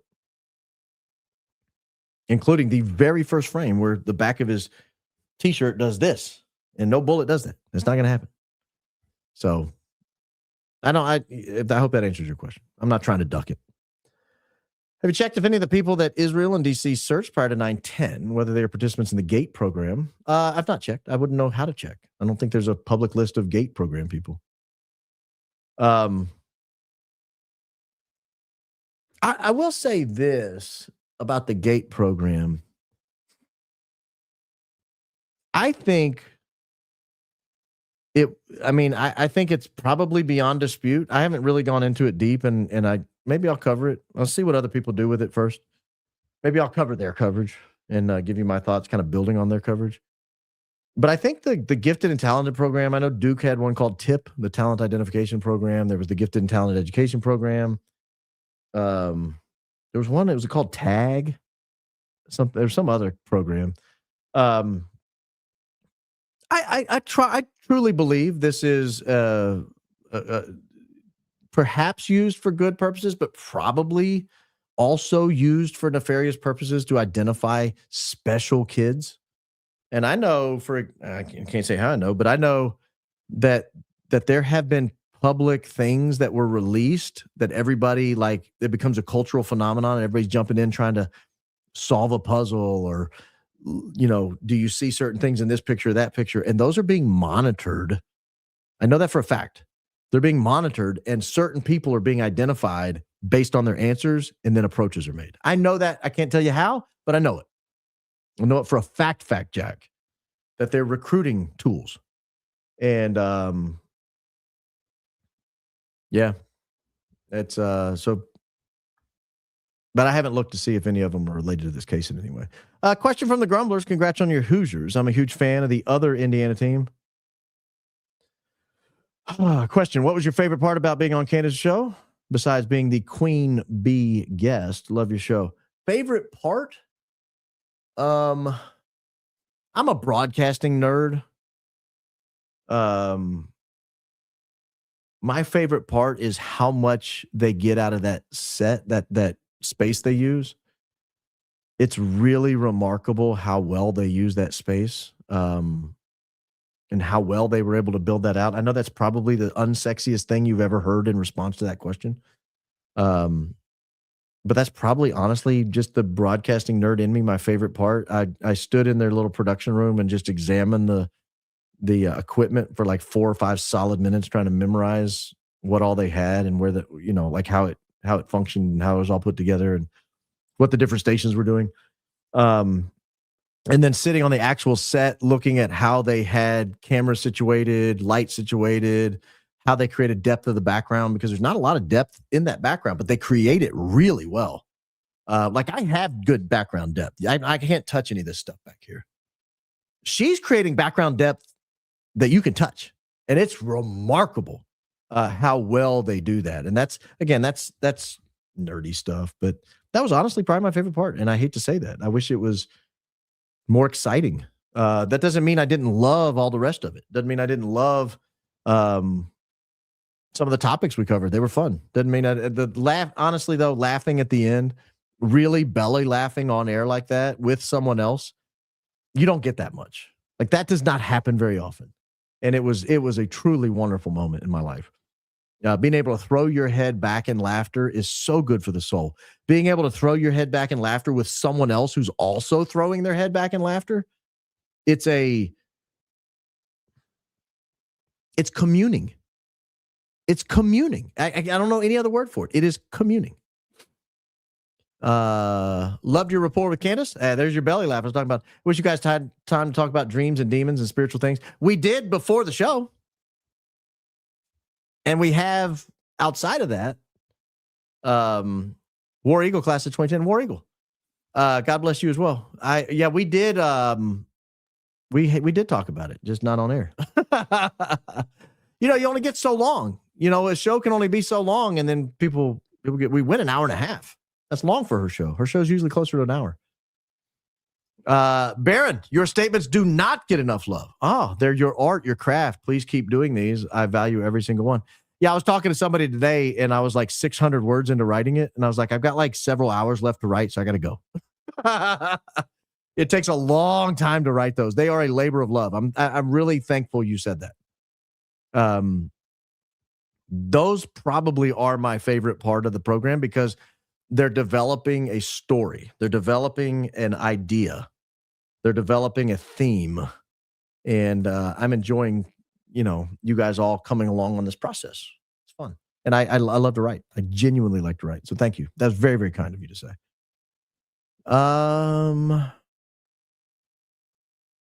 Let's see. Love seeing your number of subscribers on the rise. Seeing you on Candace was so awesome. I made the whole fam watch. Fernando Mendoza is a GOAT. Yeah, he's a GOAT. I really got hit in the feels when somebody said he would give it all up, the Heisman, the national championship, just to have his mom be healthy. Man, I bet he would. I've given my thoughts on Joe McCarthy. In fact, this book right here, Blacklisted by History. I've recommended people read this. This is, to me, not the definitive work on Joe McCarthy, but probably the most digestible work. Subtitle, The Untold Story of Senator Joe McCarthy and His Fight Against America's Enemies. This is H. Stanton Evans. Fantastic book. And of course, you see his picture right there. This is Joe McCarthy, Senator Joe McCarthy. One of the greatest Americans who ever lived. Period. End of story. If someone accuses you of McCarthyism, say, thank you. Thank you. You and Candace reacting to the Baron Joe crash out was epic. Also, what do we think about the info she dropped on Erika waiting on the tarmac for Andrew? So I have begun to look into that. I'm not ready to do a show on it yet, but I'm getting close. I've begun to look at that. It's shocking. She kind of asked my thought on it, and I told her yesterday, I was like, I just got to sit with this. Like, I genuinely just have to sit with this for a few minutes. And I'm not done sitting with it because it's so contrary to human nature and to the story we've been told. The story we've been told is the grieving widow hustling to the hospital. You can almost picture her throwing open the doors to the surgical suite, marching in, get away from his body. That's my husband. Like, and what we found out is she's lollygagging at the FBO for an hour. What? I mean, if that's true, again, I can only go on what I'm told. Correlation between Merton and Kirk are astounding. Fantastic opening. Yeah, I've been looking for a way to work that in.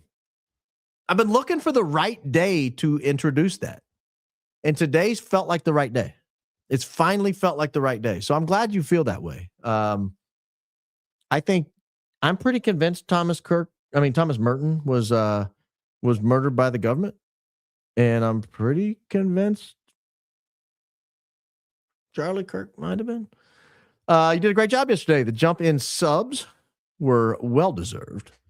You and Candace looked natural together, and great choice on the hoodie color for her show. I actually took 2 hoodies. And I was told by her producer, I'm the only person to ever show up to the show with a change of clothes.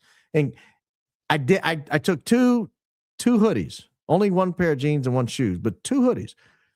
And the reason was I took a very bright hoodie and an earth tone hoodie, a mild, calm earth tone hoodie. And I was just going to get there and see what she put on. And whatever she put on, I was going to go with the hoodie that complemented it. She went with black, earth tones. I'm not going loud if you're wearing black. And then I sat down in the studio, and when, we sat down like an hour and a half before, but I could see myself against the background. And I was like, I got to go with the split piece soup hoodie. What I don't fully understand is why they need to kill Charlie or Merton since they don't seem to care what we think. Well, you think, what are they really afraid of? You think they don't care what we think.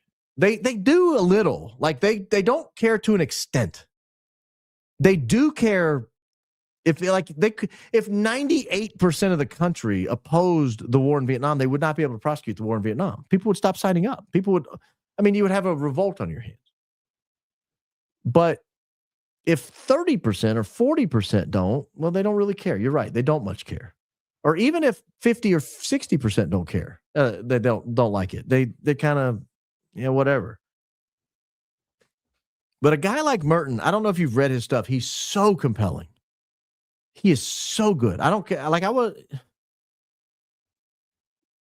wasn't ready to read Merton at 19, 20, 21 years old. I wasn't ready. I think if I reread all that stuff, I would be just even more blown away because all I can do is reflect on reading it 25 years ago. I've not read it recently, but I loved it. Like I remember sometimes closing the book and putting it down and going, what did I just read? How am I possibly going to recover from this? He just bent my brain in half. A guy with that kind of power of the pen could really change some opinions. And he was doing it. And that's why they had to ultimately take him out. You were awesome on Candace. Never saw you sit so still. Yeah, somebody asked me if I took a tranquilizer. I was like, where would I get a tranquilizer? I might have, but I might have. No, I wouldn't. I can be still. I just don't. Like, I can't do it night in and night out. I can do it for an hour. Like, I can sit here for an hour. I'm still at Mass, I think. It's about an hour. I'll be still for a few minutes here while I read these. How about that?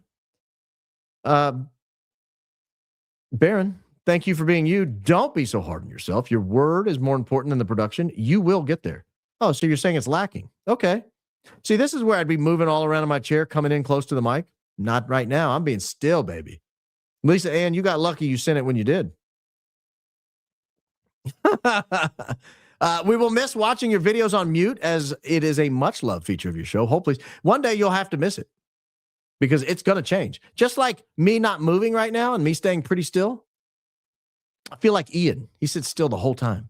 It's amazing. He'll do a 5-hour show and he's still the whole time. For the new chair fund, loved you on Candace. Well, thank you. Maybe if I get a new chair, I can sit this still all the time. Although some chairs make me look like I have a pot belly. I think Andrew Colvette said it was to be Candace Owens because the original plan was to use it for her or Tucker if Charlie Kirk insisted they speak for TPUSA. When Charlie Kirk turned, target changed.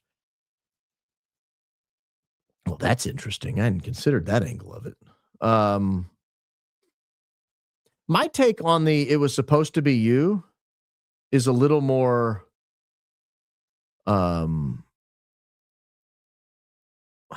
I don't know if demure is the right word. It's a little more subdued. I don't view it as anything more than how I received it the first time I heard it. And I took it at face value. His thought was, he always thought this was going to come to a head with this anger and angst. And he thought, I think it's evidence he thought a foreign government might have killed Charlie Kirk.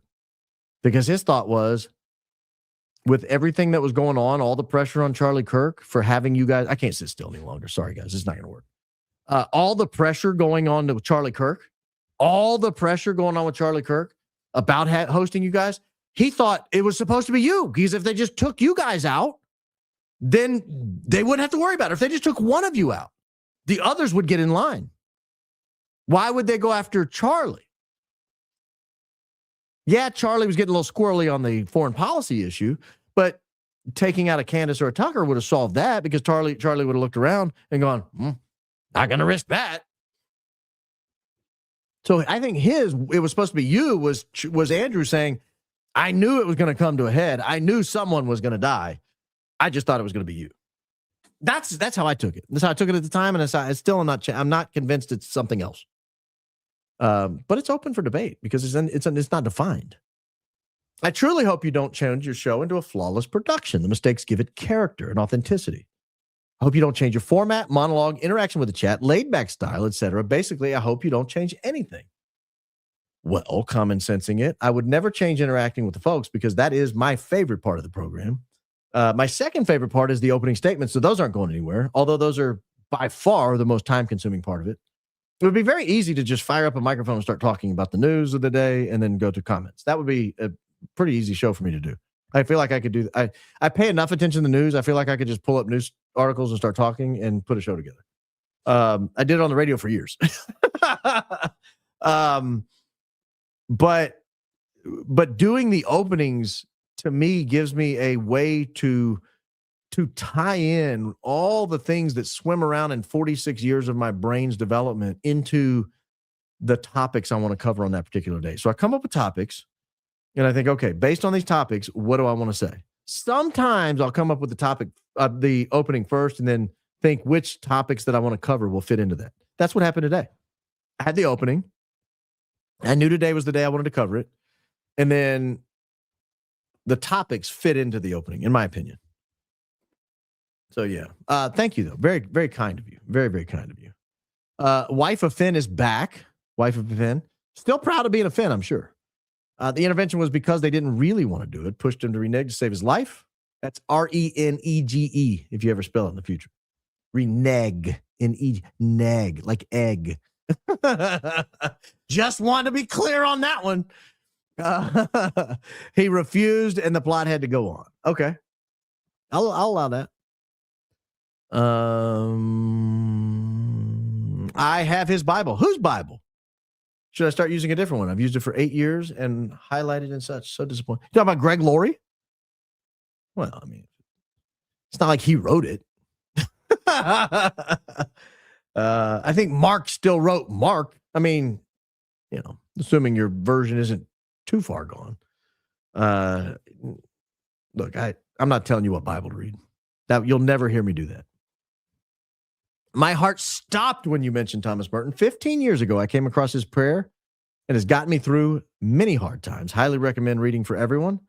Thanks for speaking about his life. I had no idea. Yeah, most people didn't. That's why I brought it up. He is a truly remarkable man.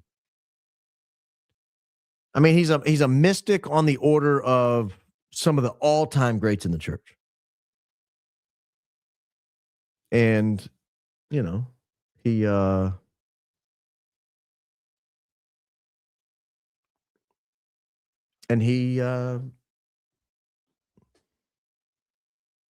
passed away too young. I would have loved to have seen what else he would have written as he aged. What would an 80-year-old Merton write? That would have been really interesting.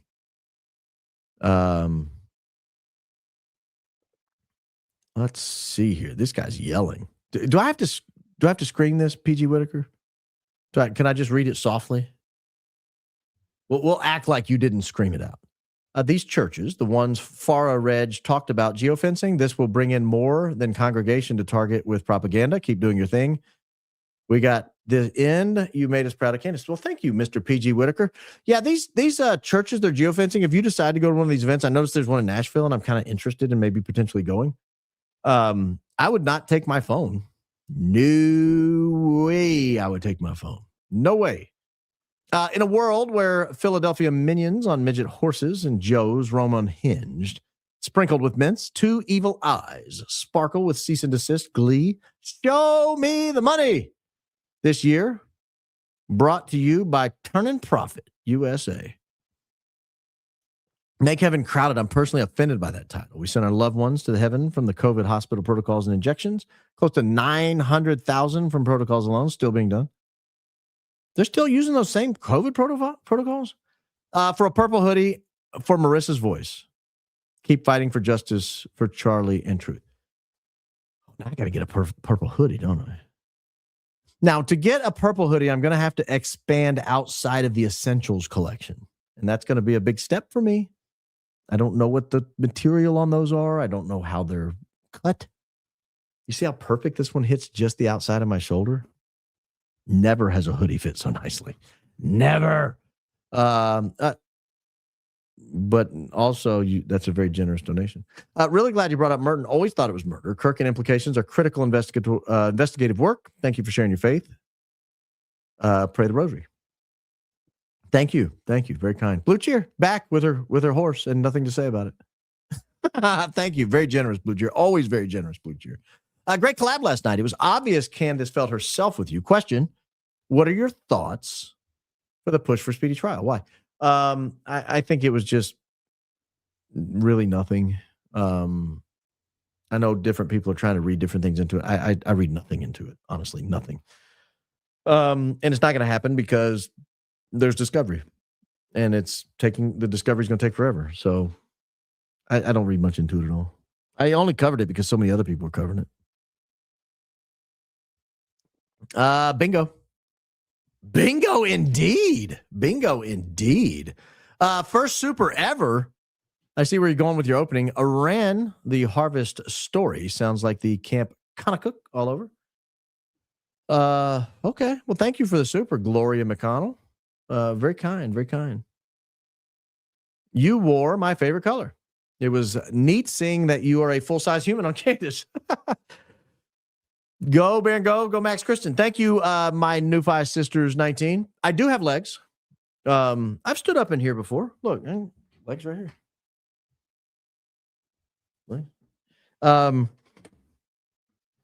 Yeah, I went to see Theo Vaughn live in Nashville. He was at the Ryman maybe a year or two ago. Hilarious show, by the way. Oh my gosh, he was in his prime. It was a master at his craft. He was just phenomenal.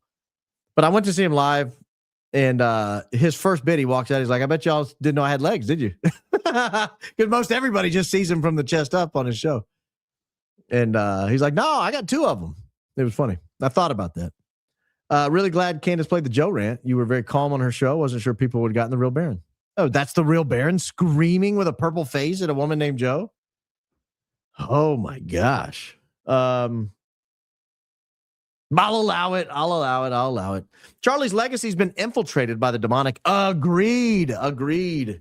Was waiting for you to do something Wiggles in Candace's studio chair, but wow, Baron, she was so still, but looked like he needed to move. Now, I will say this. I didn't do this tonight, and I thought about it. This is how my brain works. I'm watching her show yesterday. I'm not watching her show. I'm sitting on her show. I'm watching her do her show from like a foot and a half away. And I'm looking at her, and she does this move. She did that. I don't know if you caught it. Gave me one of those.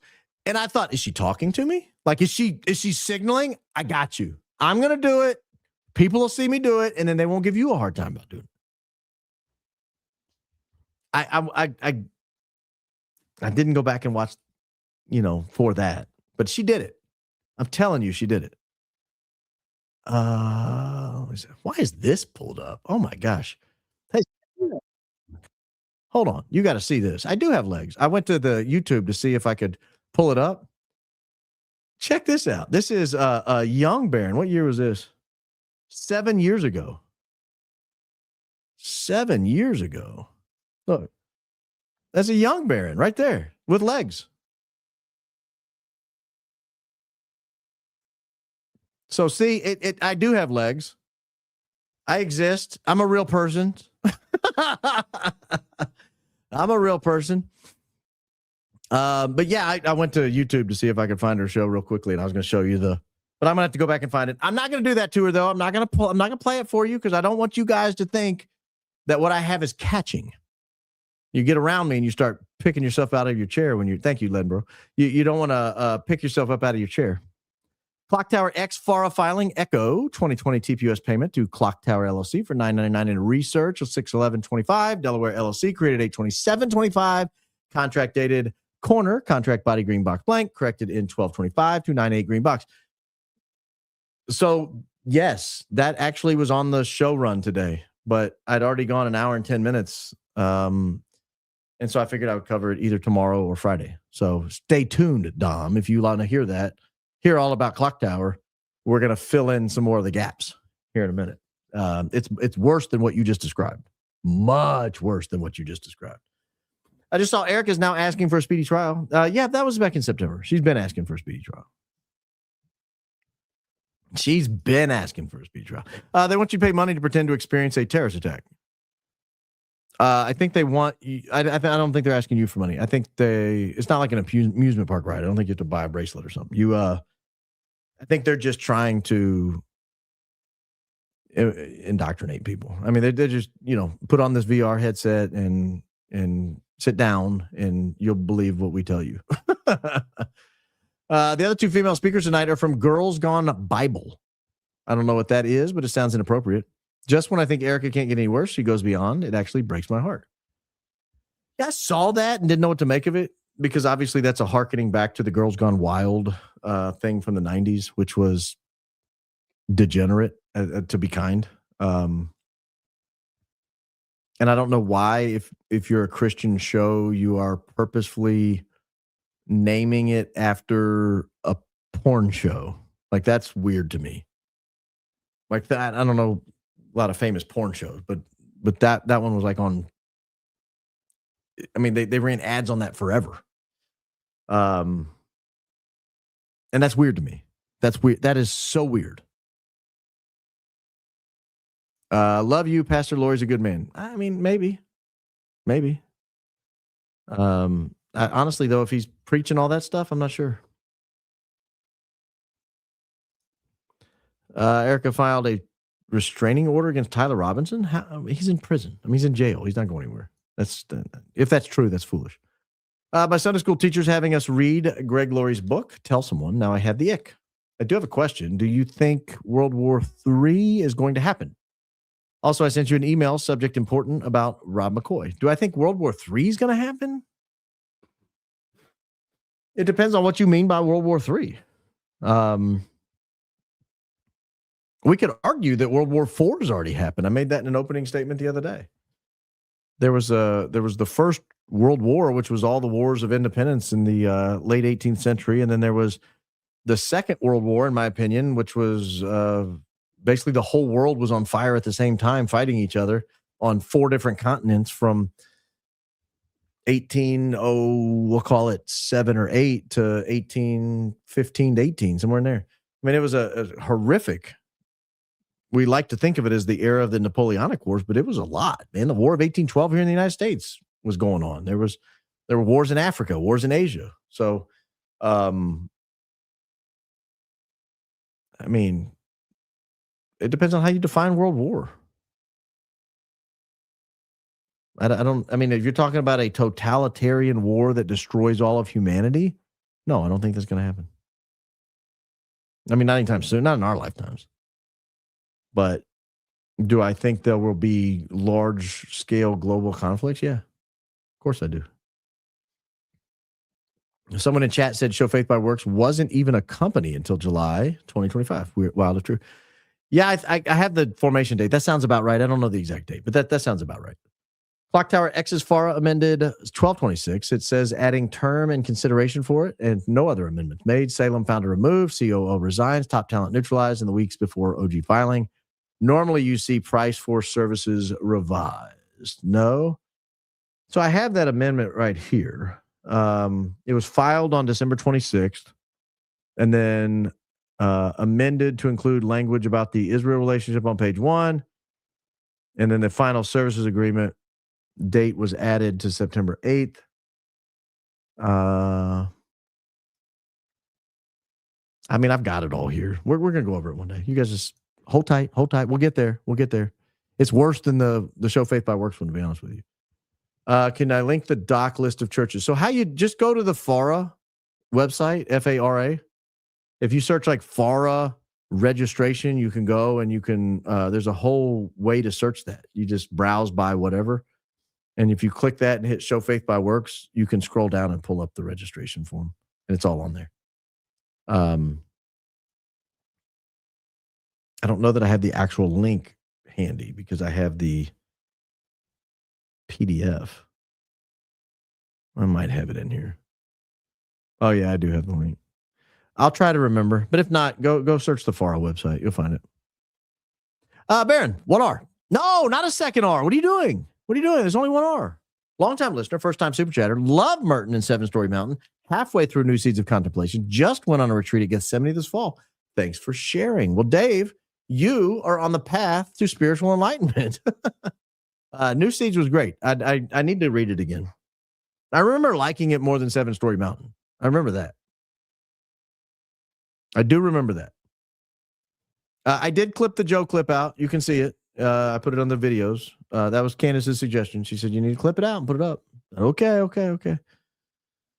All right. Havas Media Group, funded by Havas Group out of France, owned by the Bolloré family, whose lineage ties with the Rothschilds family. These people are exposing themselves, and it's insane to watch. Now, it's your opinion. I don't know all that. If you're right, then so be it. I don't even trust the Faraday bags, to be honest with you. I used to work with a guy who was paranoid, and you had to put your phone in a microwave every time you wanted to talk to him. And you'd close it. Put your phone in the microwave. All right. Then you could talk to him. He was paranoid. He was one of those ways.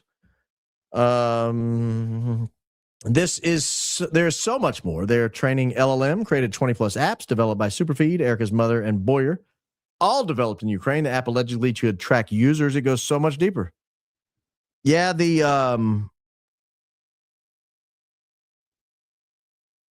that gets in when we get in the clock tower. We'll get into a lot of the LLM training and apps and stuff. So stand by on that.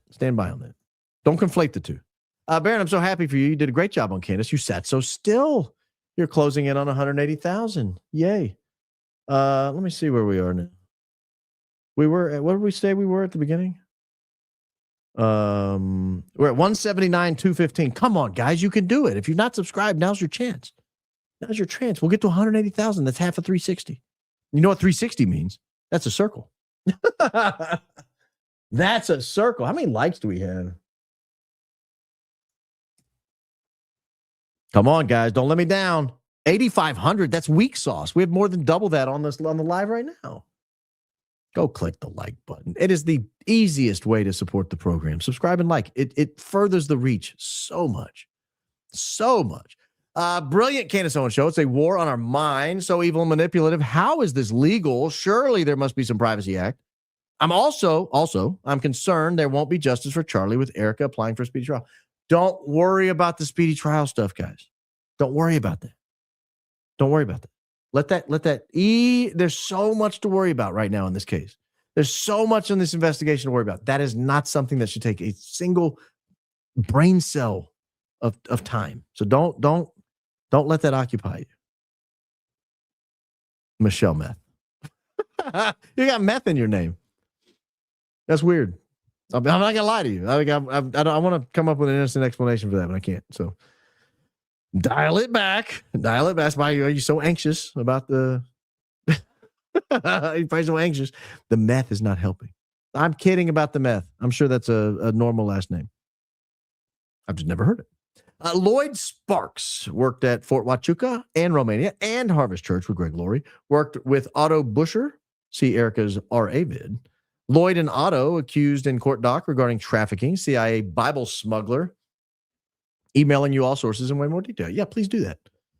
Email realbaronpodcast@gmail.com. You will find that there.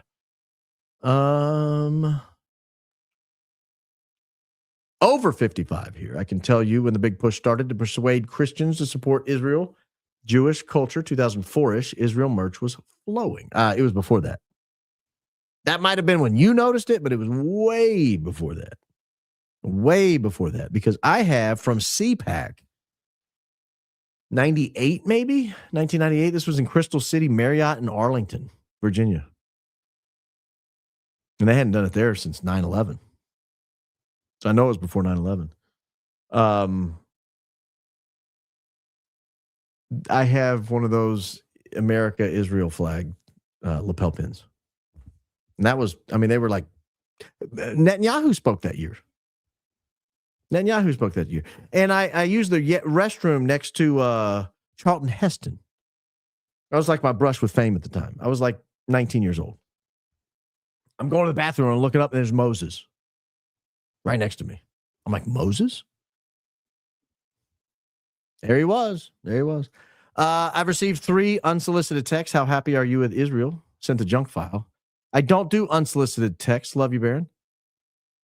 Can we get the ADL and Mossad losers out of the chat? Wasn't aware they were in the chat. Again, I don't mind people disagreeing. Just be respectful. If you're calling names, if you're, being disruptive, if you're spamming, the mods know to block you. But short of that, I mean, you're allowed to disagree with what I have to say. But if they're truly losers, get out of here with Joe.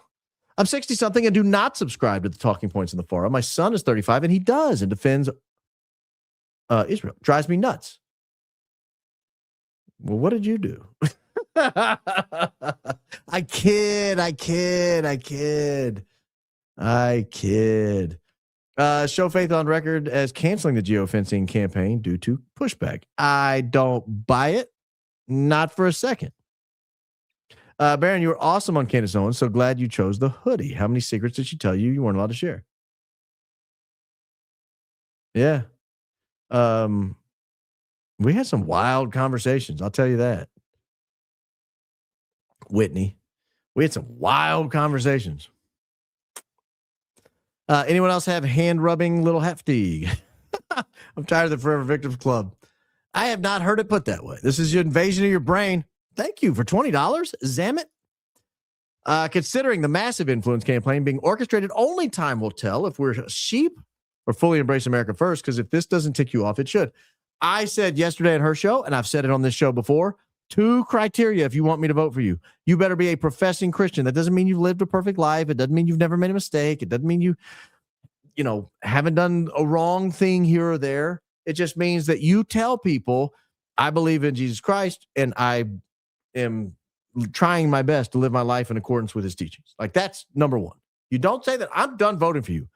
That doesn't mean there aren't good Hindus, there aren't good Muslims, there aren't good Jewish people. It doesn't mean there aren't good atheists, but I'm not voting for them. Like, I am done taking chances.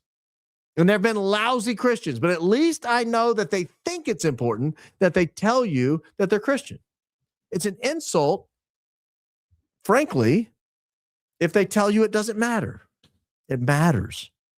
It matters to me. I'm not voting anymore for that. So that's one. 2,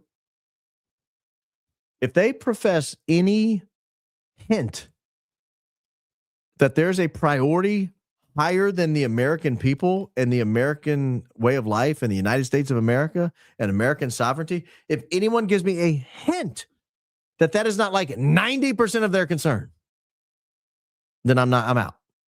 I'm out. I don't want to hear about, I'm going there to support Jamaica. Great. Go vote. Go live in Jamaica. I'm not voting for you. I've just always wanted to support Ecuador. Great. Go to Ecuador. I'm not voting for you. I would not be doing this if it weren't for Zambia. Okay. Go live in Zambia. I'm so proud. The one thing I want to be the best senator in United States history on the issue of French Polynesia. Great. I'm not voting for you. Insert country here. The only thing I want to hear out of your mouth is America, America, America, America, America, America, America, America, America. That's it. United States, United States, United States. That's it. I don't want to hear anything else. I'm not voting for you. Don't put it up and expect me to vote for you because I won't. I will sit home. Oh, but then Gavin Newsom will win. Fine. Fine. I don't want Gavin Newsom to win. I don't want some of these people to win, but I'm not voting for you guys if you forced on the ticket somebody who is not Christian and is not America first. I'm not voting for you.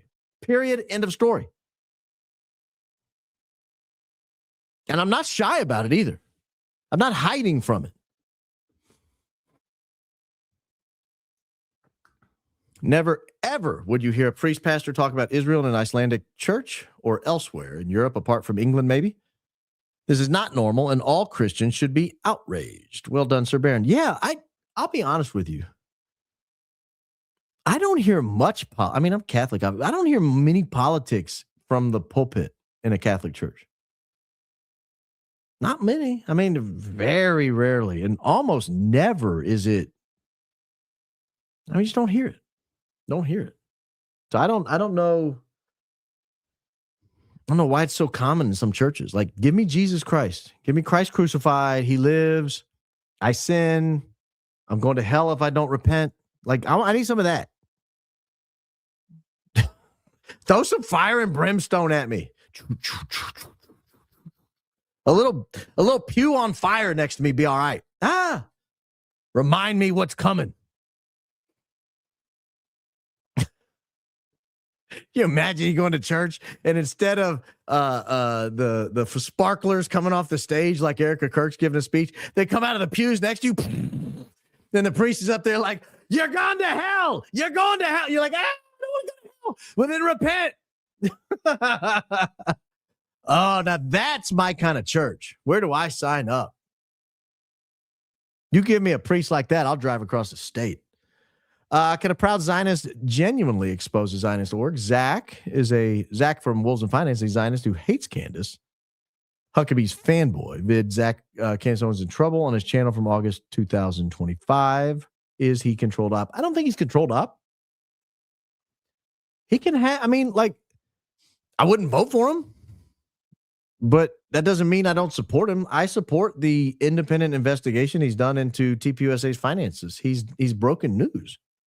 And to the extent he's trying to figure out if there is a financial angle to what happened to Charlie Kirk, I am fully 100% supportive of him. I just won't listen to him on the stuff I disagree with. And I don't agree. Always be true. I probably don't agree with you on everything. You probably don't agree with me on everything. You're a psycho if you do. Some of us over 55 are blessed to have been led to high IQ outfits like yours and now have eyes wide open. Go Max. Go Max indeed. Way to adopt Kazin, 1% better each time. Production hiccups happen, but we see the progress. Stay locked in on what you do best. Investigating, analyzing, connecting dots, and crashing out on the Joes of the world. I'm doing my best out here, Susan. I even think I've changed the focus a little bit mid-show. Because it seems to be a little better after I changed that setting someone told me to push. So, check your email subject line, read me. Built you a website. Do I need a website? I would love to look at it. I would love it. Catholic book recommendations. I have Rome Sweet Home and want to read more. Maybe Theology Thursday, member streams. I don't know about a Theology Thursday. Let me look here. Got some good ones in here.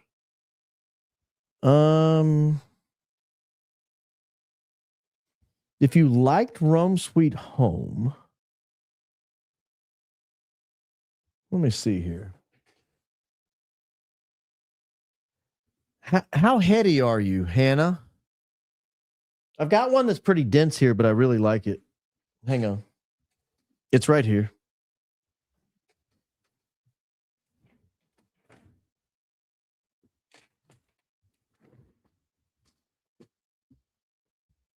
This is a pretty good one.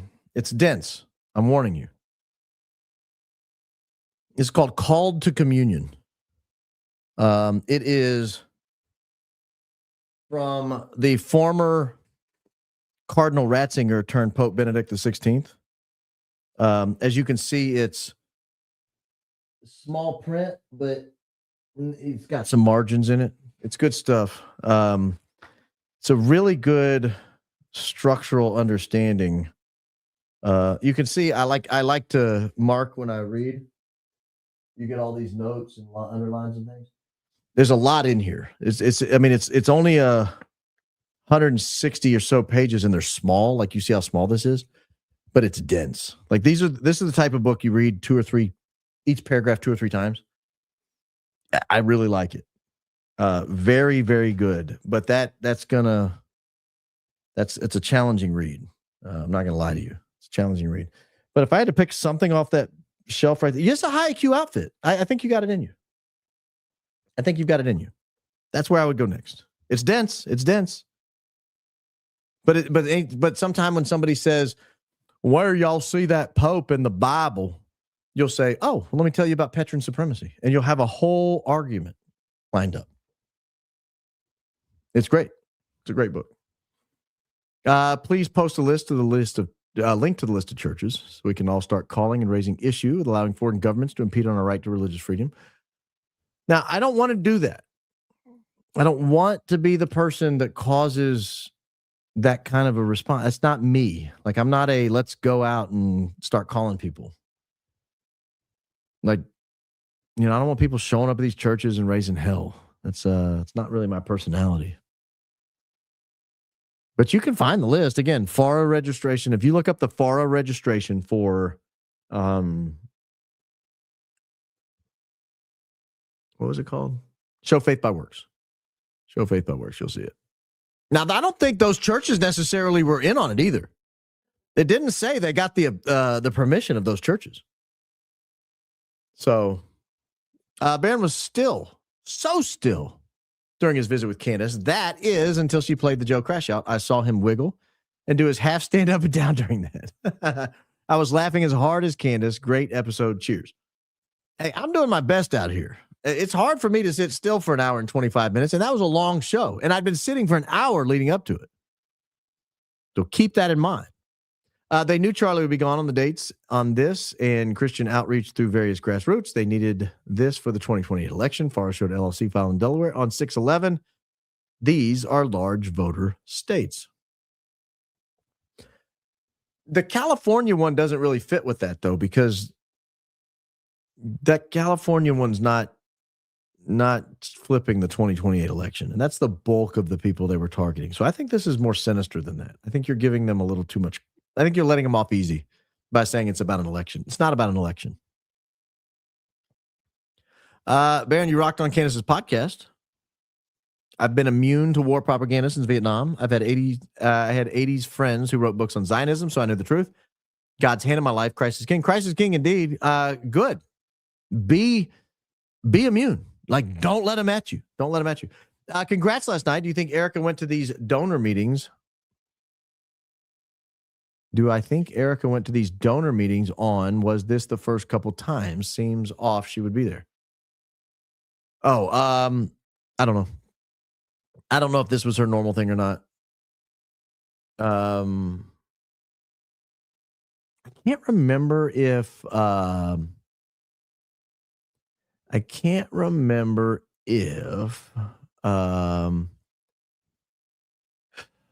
if it was Candace or somebody else who speculated that maybe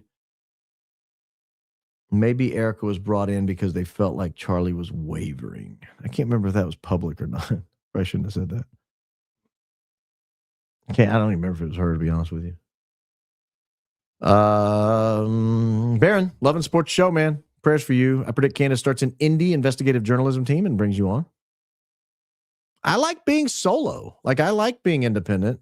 I am open to anything. Like, I'll talk to anybody about anything, but I genuinely like being independent. I'm 64. Not one of these talking points falls out of my mouth. Thank you, 64-year-old Dr. Latina or Dra Latina. I'm Catholic, don't own a TV, and practicing female MD, high IQ, and a discerning thinker. Remember, all baby boomers aren't a single cohort. You also sound amazing, by the way. I don't know if there's a Mr. Dra Latina, but if so, give him a high five for us over here. Isn't this geotrack situation what Danks uncovered? TB and Mama Lori headed a company that's running out of Ukraine. If he did, I didn't see it. And I like Danks, but the only show I saw of his was the life insurance show. But he had a great personality and a really cool show, good broadcaster. And I watched that one twice because it was dense. I had to take mental notes. The only church I've ever walked out of mid-service was Dream City. Wow, really? Went there excited for a serious service, thinking it was Charlie Kirk's church. It was a bad TED Talk by a 20-something-year-old in stilettos and caked makeup. Now I'm Catholic. Well, so was he. No, so was he. It sounds like Dream City has that effect on people. I kid. I guess kind of kid. I kind of kid. Y'all think he was Catholic for real or on his way? I kind of do. I kind of do. Baron, of all the Charlie Kirk investigative conspiracies that I followed and read, and it's a lot, the information you presented tonight is by far the most consequential, so incriminating in my opinion, genuinely praying for your safety. Well, thank you, CSL. I'm always welcoming prayers. Always welcoming prayers. Yeah, I thought that maybe too when I showed that picture, that it looked like Hunter might have been going into the bush to grab something. But then you realize there's a walkway there. So, I don't know.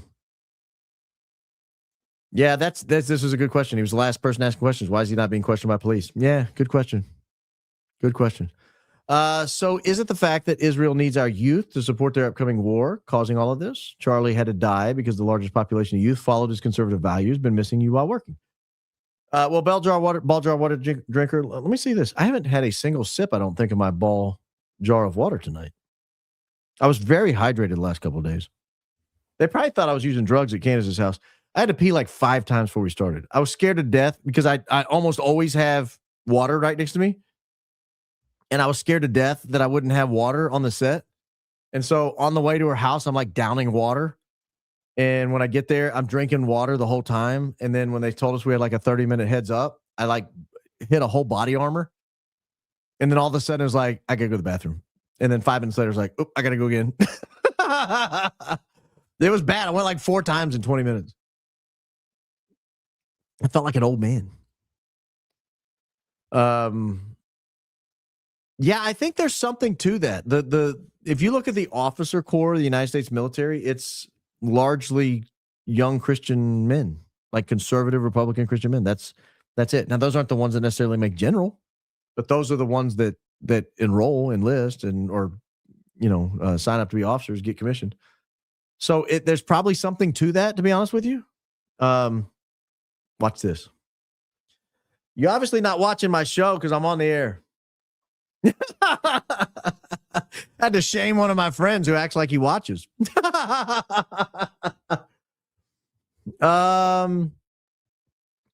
Have you gotten any bites on the 3 hats that were tossed out by the straggler? No, I've not. I've not, but I have been put on to potentially 5 more hats.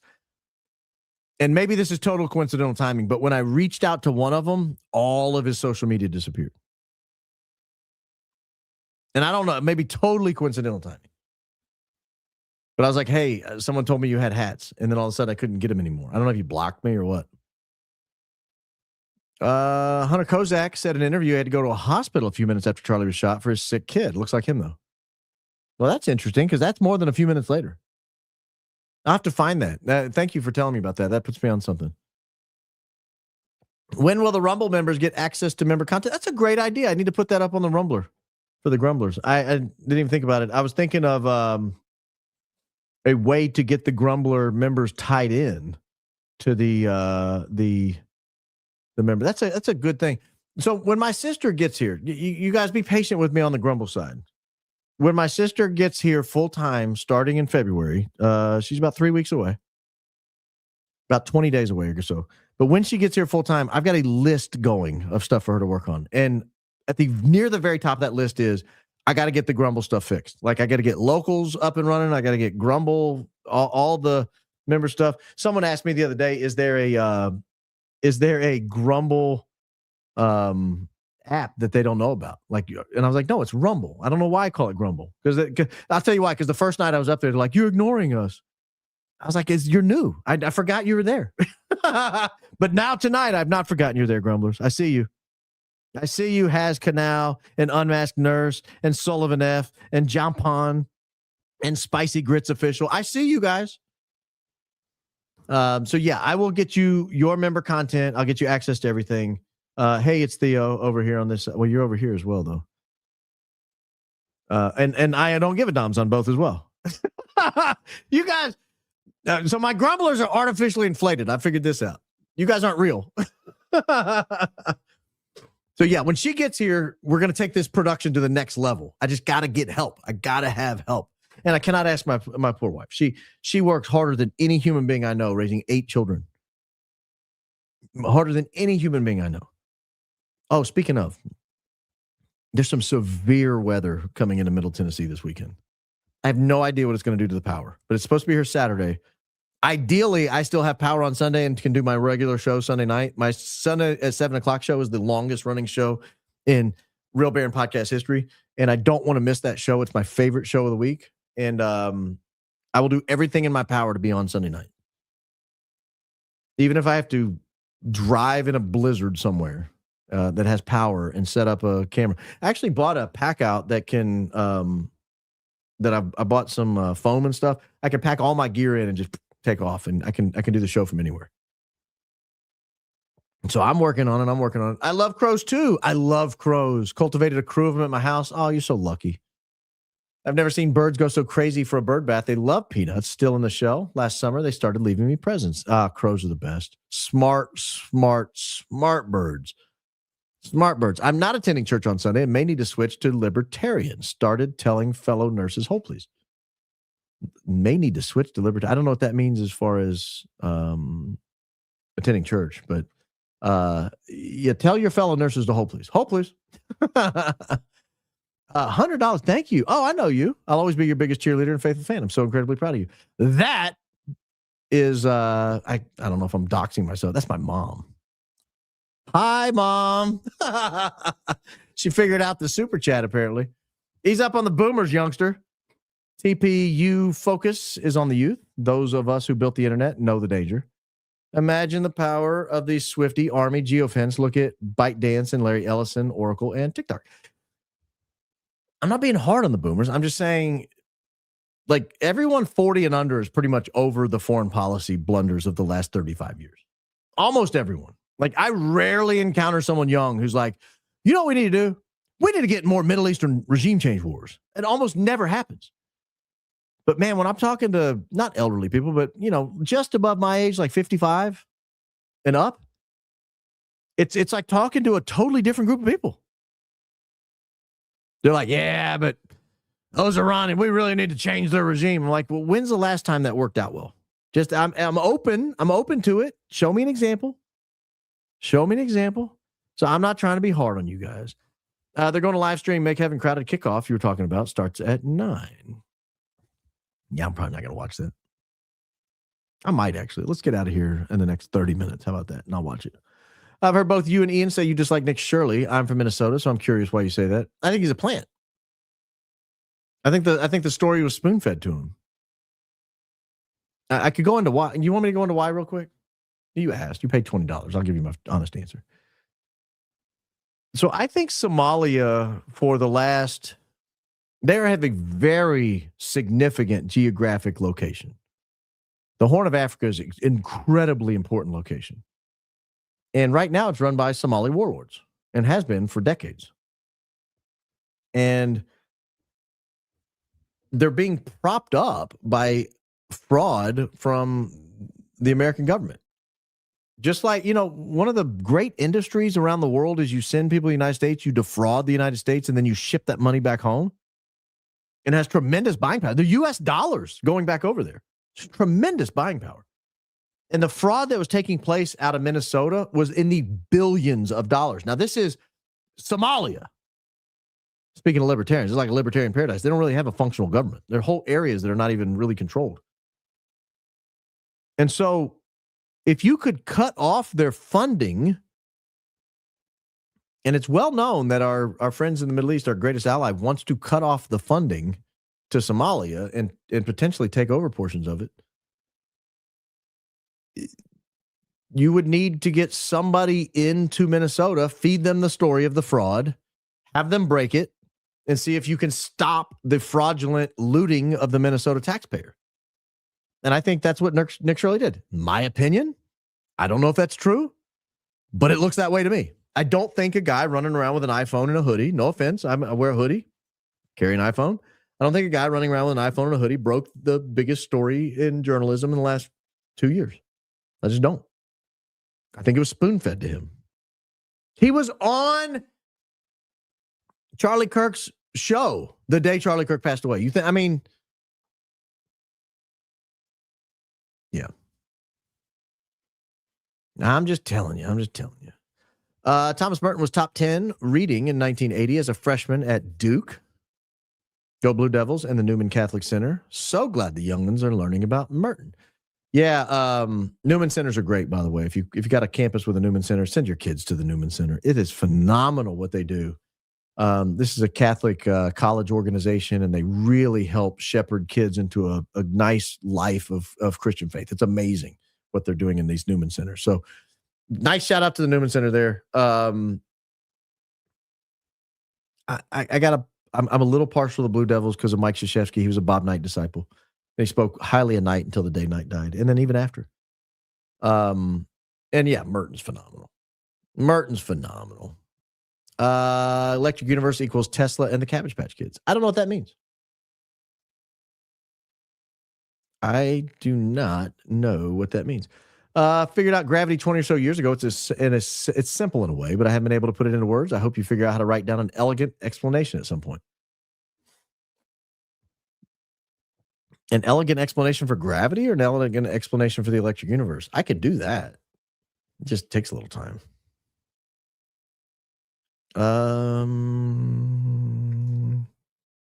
Sister Crow from Ossigan, thank you for making us feel normal, spectacular, blessed with my ADHD brain. Your crash out was everything. You are a true Crow brother. Courageous, resilient, original, warrior. Well, thank you. Yeah, I'm a massive fan of crows, and people think I'm weird about that, but I think I've watched every YouTube documentary on crows. And that's a little weird. But every now and then I'll sit down, I'm like, I wonder if they put a new one up. And I'll search crow documentary on YouTube, and I'm like, nope, I've seen them all. And there's a bunch of them. Yes, sit down. No, I'm just kidding. Pearl clutching boomers. Hey, I'm not calling you pearl clutchers. This is Janice. Yell at Janice. But it's not a personal insult. I'm not attacking everyone. I'm a big fan of baseball. You play the averages, right? If you got a guy who hits 235 against lefties in the seventh inning and on, and you have a pinch hitter who hits 255 against lefties, his first time to see him, you put him in the game. That doesn't mean he's going to get a base hit. It means your odds are better. And that's the way I am with boomers. The odds are you're going to run into a boomer who supports all those talking points. That doesn't mean every boomer. And that doesn't mean I hate every boomer. I don't hate boomers. I don't blame them for all the ills of society. Just a lot of them. No, I'm just kidding.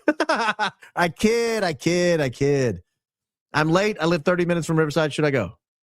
Leave your phone at home if you do, Christina, because you will be tracked. EU helped me transition, not that kind, from atheism to faith. It blows away standard model. There are similar traps and gatekeepers to status quo theory. There are. So the electric universe theory, to me, is very God-centric. Like, it doesn't exist without a God. And that's probably why mainstream physicists hate it so much. It basically, man, it's amazing. I'm sorry. I don't want to go off on it. This is not an electric universe show, but I'm a big fan of it. There's no doubt about it. Wasn't Hunter and his wife at the event literally no more than 24 hours after she'd given birth and the baby was put in NICU? Weird that he was there that late if that's a photo of him. Yeah, I keep hearing that. Jason Goodman's allegedly the person who scared Blake Bednarz into closing his X account. I've heard that. I only saw the one tweet. And I saw where Kelly Rabin put a response up. So I've seen those two things. It's a shame. I'll say this. I don't know anything about Blake's history. I liked Blake the few times I've talked to him and met him. He's been unbelievably gracious and kind to me. And I judge people by my interaction with them. I don't judge them based on anything. I don't want to be judged by my lowest moment. You know, I don't want people to look at Barron and say, oh, Barron, he's a drunk. Well, I was at one time. I drank a lot of alcohol and I probably said and did stupid things. But I don't anymore. And I don't want someone to judge me that way. Judge me in who I am today. And Blake, who he is today, was very kind and gracious to me. And he's a smart guy, I think. And so if Blake did something in the past that he's not proud of, I hope people can just not mess with him. Baron, you need merch. I want a hoodie with RBP on it. I'm on it. Can you please get me to February 11th so my sister can get here and get all that set up? Like, if I'm worrying about that stuff, I'm not producing content. Like, I'm going to do a show tomorrow night. I'm going to do a show Friday night. I'm going to do a show Sunday night. I've got to put all that content in place. I have to write openings. I have to, put stories together. I have to, get them ready. I can't sit around and make merch all day. I just can't. I've got to have her here to help with that. So please be patient. I promise you it's coming. The first piece is going to be a high IQ outfit hoodie, and the second piece is a Joe mug. That was Candace's suggestion, the Joe mug and the high IQ hoodie. So we're going with that. Your appearance on Candace was awesome. You two work well together. Should collaborate more. Thanks. I agree. I agree. I was awesome. I agree she's awesome, and I agree that we do work well together. We synthesize stories very nicely. We collaborate well behind the scenes on stories very nicely. And I think I like to think she brought the best out in me on the show. Certainly kept me calm. More than I can say for my normal self. Typically agree with all you say. Please stop saying Charlie Kirk passed away. This group collectively agree we're not okay living in a world where that is okay to publicly. So here's my thing. Here's why I change up how I say what happened to Charlie. Like it or not, these platforms are owned by people who put algorithms in place to detect what it is you're saying. And if you say certain words too many times, they get weird. And I don't want them to get weird. So I vary it. I mix it up. I say different things. That's all it is. It's just me playing the game. So I'm sorry I have to play the game, but if I don't, I won't be here for you. Seeing you and Candace felt like two of my friends becoming friends and a little like a proud mama. Aw, crowned with tinfoil. I bet you got the best tinfoil hat. Crazy, I know, but love you both. Charlie's Angels is taking on a whole new meaning. Goliath doesn't stand a chance. Yeah, I think there are very few people that I think always operate in good faith. And I know that sounds weird because people like to bang on Candace for this and that. In my experience, my interactions with her, my texts, my phone calls, my meetings with her in person, she operates in good faith as much as anyone I've ever met. I can't, without betraying confidence, I can't tell you why I believe that. I'm just telling you guys, the good faith that's coming from her soul is palpable. It's absolutely palpable. I believe the attacks against her are truly demonic, because she truly is operating in good faith, very genuinely. And I just wish people knew that. Just wish people knew that. TPUSA is Brad Wesley from the 1989's Roadhouse. That guy had his hands around the town's throat. No one could touch him until Dalton shows up and starts to fight back. Are you saying Candace is Patrick Swayze? Has anyone thought that Charlie Kirk is alive? All our effort to get justice will never happen, and quietly our money and private banking world's being striped away right under us. Charlie Kirk and all on the same team laughing. Well, you'd have to believe he's really an evil SOB if you think he's alive. And I don't think he's an evil SOB. I think he was surrounded by evil SOBs. I think he was shepherded by evil SOBs. I think he was put in touch with evil SOBs by evil SOBs. I think he was set up by evil SOBs, but I don't believe he was.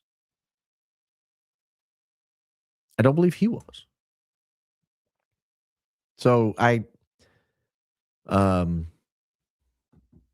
can't believe he's alive. I just refuse to believe it. Winning the Natty is such an awesome feeling. Hopefully my dogs will get back there next year. No surprise at Beck's interception. Who's your daddy? Now Beck. It is a good feeling. I'll be honest with you. I thought I was over the sports could make me feel great, and I'm not. I'm just not. Something about a school. I've been a fan of Indiana since I was born. 46 years. Both my parents went to IU. Just I have an emotional reaction to seeing Indiana's logo. I mean, it truly is an emotional reaction. It's silly. I know. I spent years there in law school. Honestly, walking into class the first day I sat down in a class at Indiana University, I cannot describe the feeling. Like it's like I can't describe it. I mean, I know it's just any other school, right? It's any other law school. But to me, it was like the greatest feeling on the planet to be able to walk down the halls of the law school at Indiana University. It was just unbelievable. I walking around pinching myself on the first day of class. And I felt that way until the last day of class. Genuinely did. I was unbelievably proud to be associated with that university. And so seeing them do well on the field, I mean, it feels good. It feels good.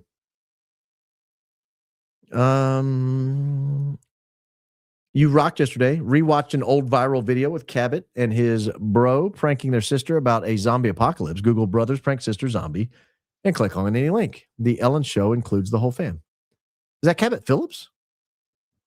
Brothers prank sister zombie? Let's see here. Brothers prank sister zombie. Is that them? That is him. I'll be doggone. Oh, because she'd just gotten out of the man, and then they were on Ellen? I'm not going to play it because I don't know. I haven't screened it, and I don't know what's in there, but I will watch it. I'll keep it pulled up. Thank you. Thank you for pointing that to me. That's great. That was from 9 years ago. That was about the time she was dating him, right? About the time he was dating Erika Kirk. Allegedly. My mom was in assisted living home until she passed. I still have her phone. She got message from TPUSA asking for donation. Do you think they geofence places like that to prey on the elderly? Though that's an interesting question. She could have just signed up on some donor list somewhere, like given her cell phone as she donated $20 to some. Here's a dirty little secret. You donate to one group and they'll sell your information to every other group because that's just more money for them. I know a buddy of mine used to use a cell phone list from Dick Morris, if you remember him. Dick Morris had an amazing list of conservative donors, and he would lease it to people for like a lot of money. But these were proven donors, and so you could just clean house by sending a message to all those people. Baron, Usha Vance and announced that she and JD are expecting baby number 4. And we definitely shouldn't speculate regarding why now. Well, I'm not going to talk bad about a couple that's expecting. I mean, I'm happy for them. They've created a life. That's amazing. Another soul on the planet. I hope JD is able to inculcate his faith into that baby's life. But no, I know what you're saying, obviously. But yeah. You should have seen Candace Owens' chat before the show. Everyone was so excited and proud of you. Love this community. Such a positive and supportive group. Been here since the early days. Beyond happy to see your continued success. That's something I pointed out to her. Because she was like, dude, the chat loves you. And I was like, hey, it's not me. The chat loves the chat. Like, we have created a community. It's not me. It's them. My chat is amazing. This community, and I don't know how it happened or why or what it is. Do you guys know how often when I fire up the chat 2 or 3 hours before I go live, how often I just sit and watch you guys talk and interact? Loving, caring, kind. You guys are asking about each other. It's so wonderful. It's a true community, and I don't know why. I watch other people's chats, and it doesn't feel quite like that. And that's what I try to explain. It's you guys. It's not me. They don't love me. They love the community, and the community exists in this channel, but it exists because the community is so amazing. Yeah. Did I ask Candace if she has any knowledge of any audio? Love you. I'm going to assume that says Go Max because you're not telling me to Homax. Nobody wants to see that. Nobody. Yes, I did. I did ask. I will answer your question precisely as asked. I will do what I advise clients to do when they're being when they're being examined. Answer only the question asked. Did I ask if she has any knowledge? Yes, I did ask.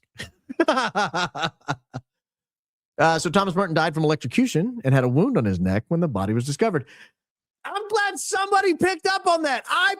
My goodness, I almost left that out. And then I got to the end and I'm rereading and I'm like, wait a minute. Didn't he have a wound on his neck? And I went back and looked and I'm like, sure enough, there was a statement that he had a wound on his neck. So I put that into the opening, hoping somebody would draw that conclusion. Thank you, Gen X Wench. Thank you. I was hoping somebody picked up on that. Yes, electrocution, wound in his neck, bleeding. That was the allegation from at least one of the people who found him. I love watching your show because you provide all the things. I love to laugh, and your show makes me laugh every single time. Well, thank you, Abigail. You make me laugh. I'm sure you do. Sure you do. Rutgers grad here. Congrats to your Hoosiers. Way to show up for the Big Ten. Rutgers grad. Yeah. Wasn't Rutgers originally called King's College or Queen's College, something like that? Weren't they part of the original Ivy League? I think they were. That was a great show. P.S. People freaked out in the chat because Melania Trump advertised her movie on break, but I think it's good. We need Trump back on our side. You so eloquently laid out the point. I hope Trump got the message. I don't want Trump to fail. I mean, think about it. I didn't want Barack Obama to fail. I didn't want him to get his way, but I wanted him to be wildly successful because that means the United States is wildly successful. I want his foreign policy to be carried out in a way that minimizes casualties to all sides. I want the economy to do well because when the economy does well, guess what? All of us in this chat, including your humble host, we're all doing better when the economy is doing better. I don't want, I know people sitting around waiting on a collapse so that they can blame Trump. I'm sorry. You know what happens in a collapse? People lose their houses. They lose their jobs. They get divorced. They commit suicide. They turn to drugs and alcohol. I don't want that. That's psychotic. If that's the way people think, my goodness. You're basically wishing harm on your neighbor. Think about that. So no, I want him to be wildly successful, but I want him to be successful on what he campaigned on, what we all supported. Or not we all. I mean, some of you may not have liked him. I actually loved what he campaigned on. I hung his picture on my wall. That was a great show. P.S. People freaked. Oh, that was you. Sorry. Just read that one. Baron, Trigger Smart had an audio engineer on, and he said there's no audio signature for an exploding microphone. Very fascinating discussion. People use Shot Spotter to accurately triangulate gunshot locations. Here's the problem.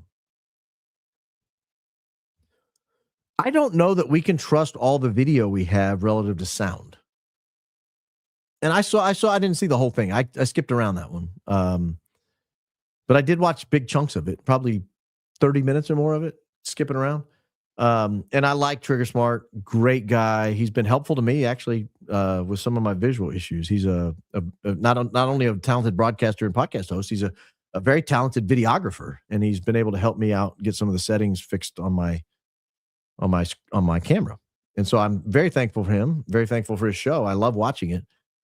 But I don't operate under the assumption that I can trust any of the video. I just don't. I mean, when you have people saying their cameras were deleted, and I don't know that we can trust all that. I'm sorry. But I understand what the audio engineer was saying. The more support, the better for you, for me, for everyone. Thank you. Thank you, Cher. I do appreciate that.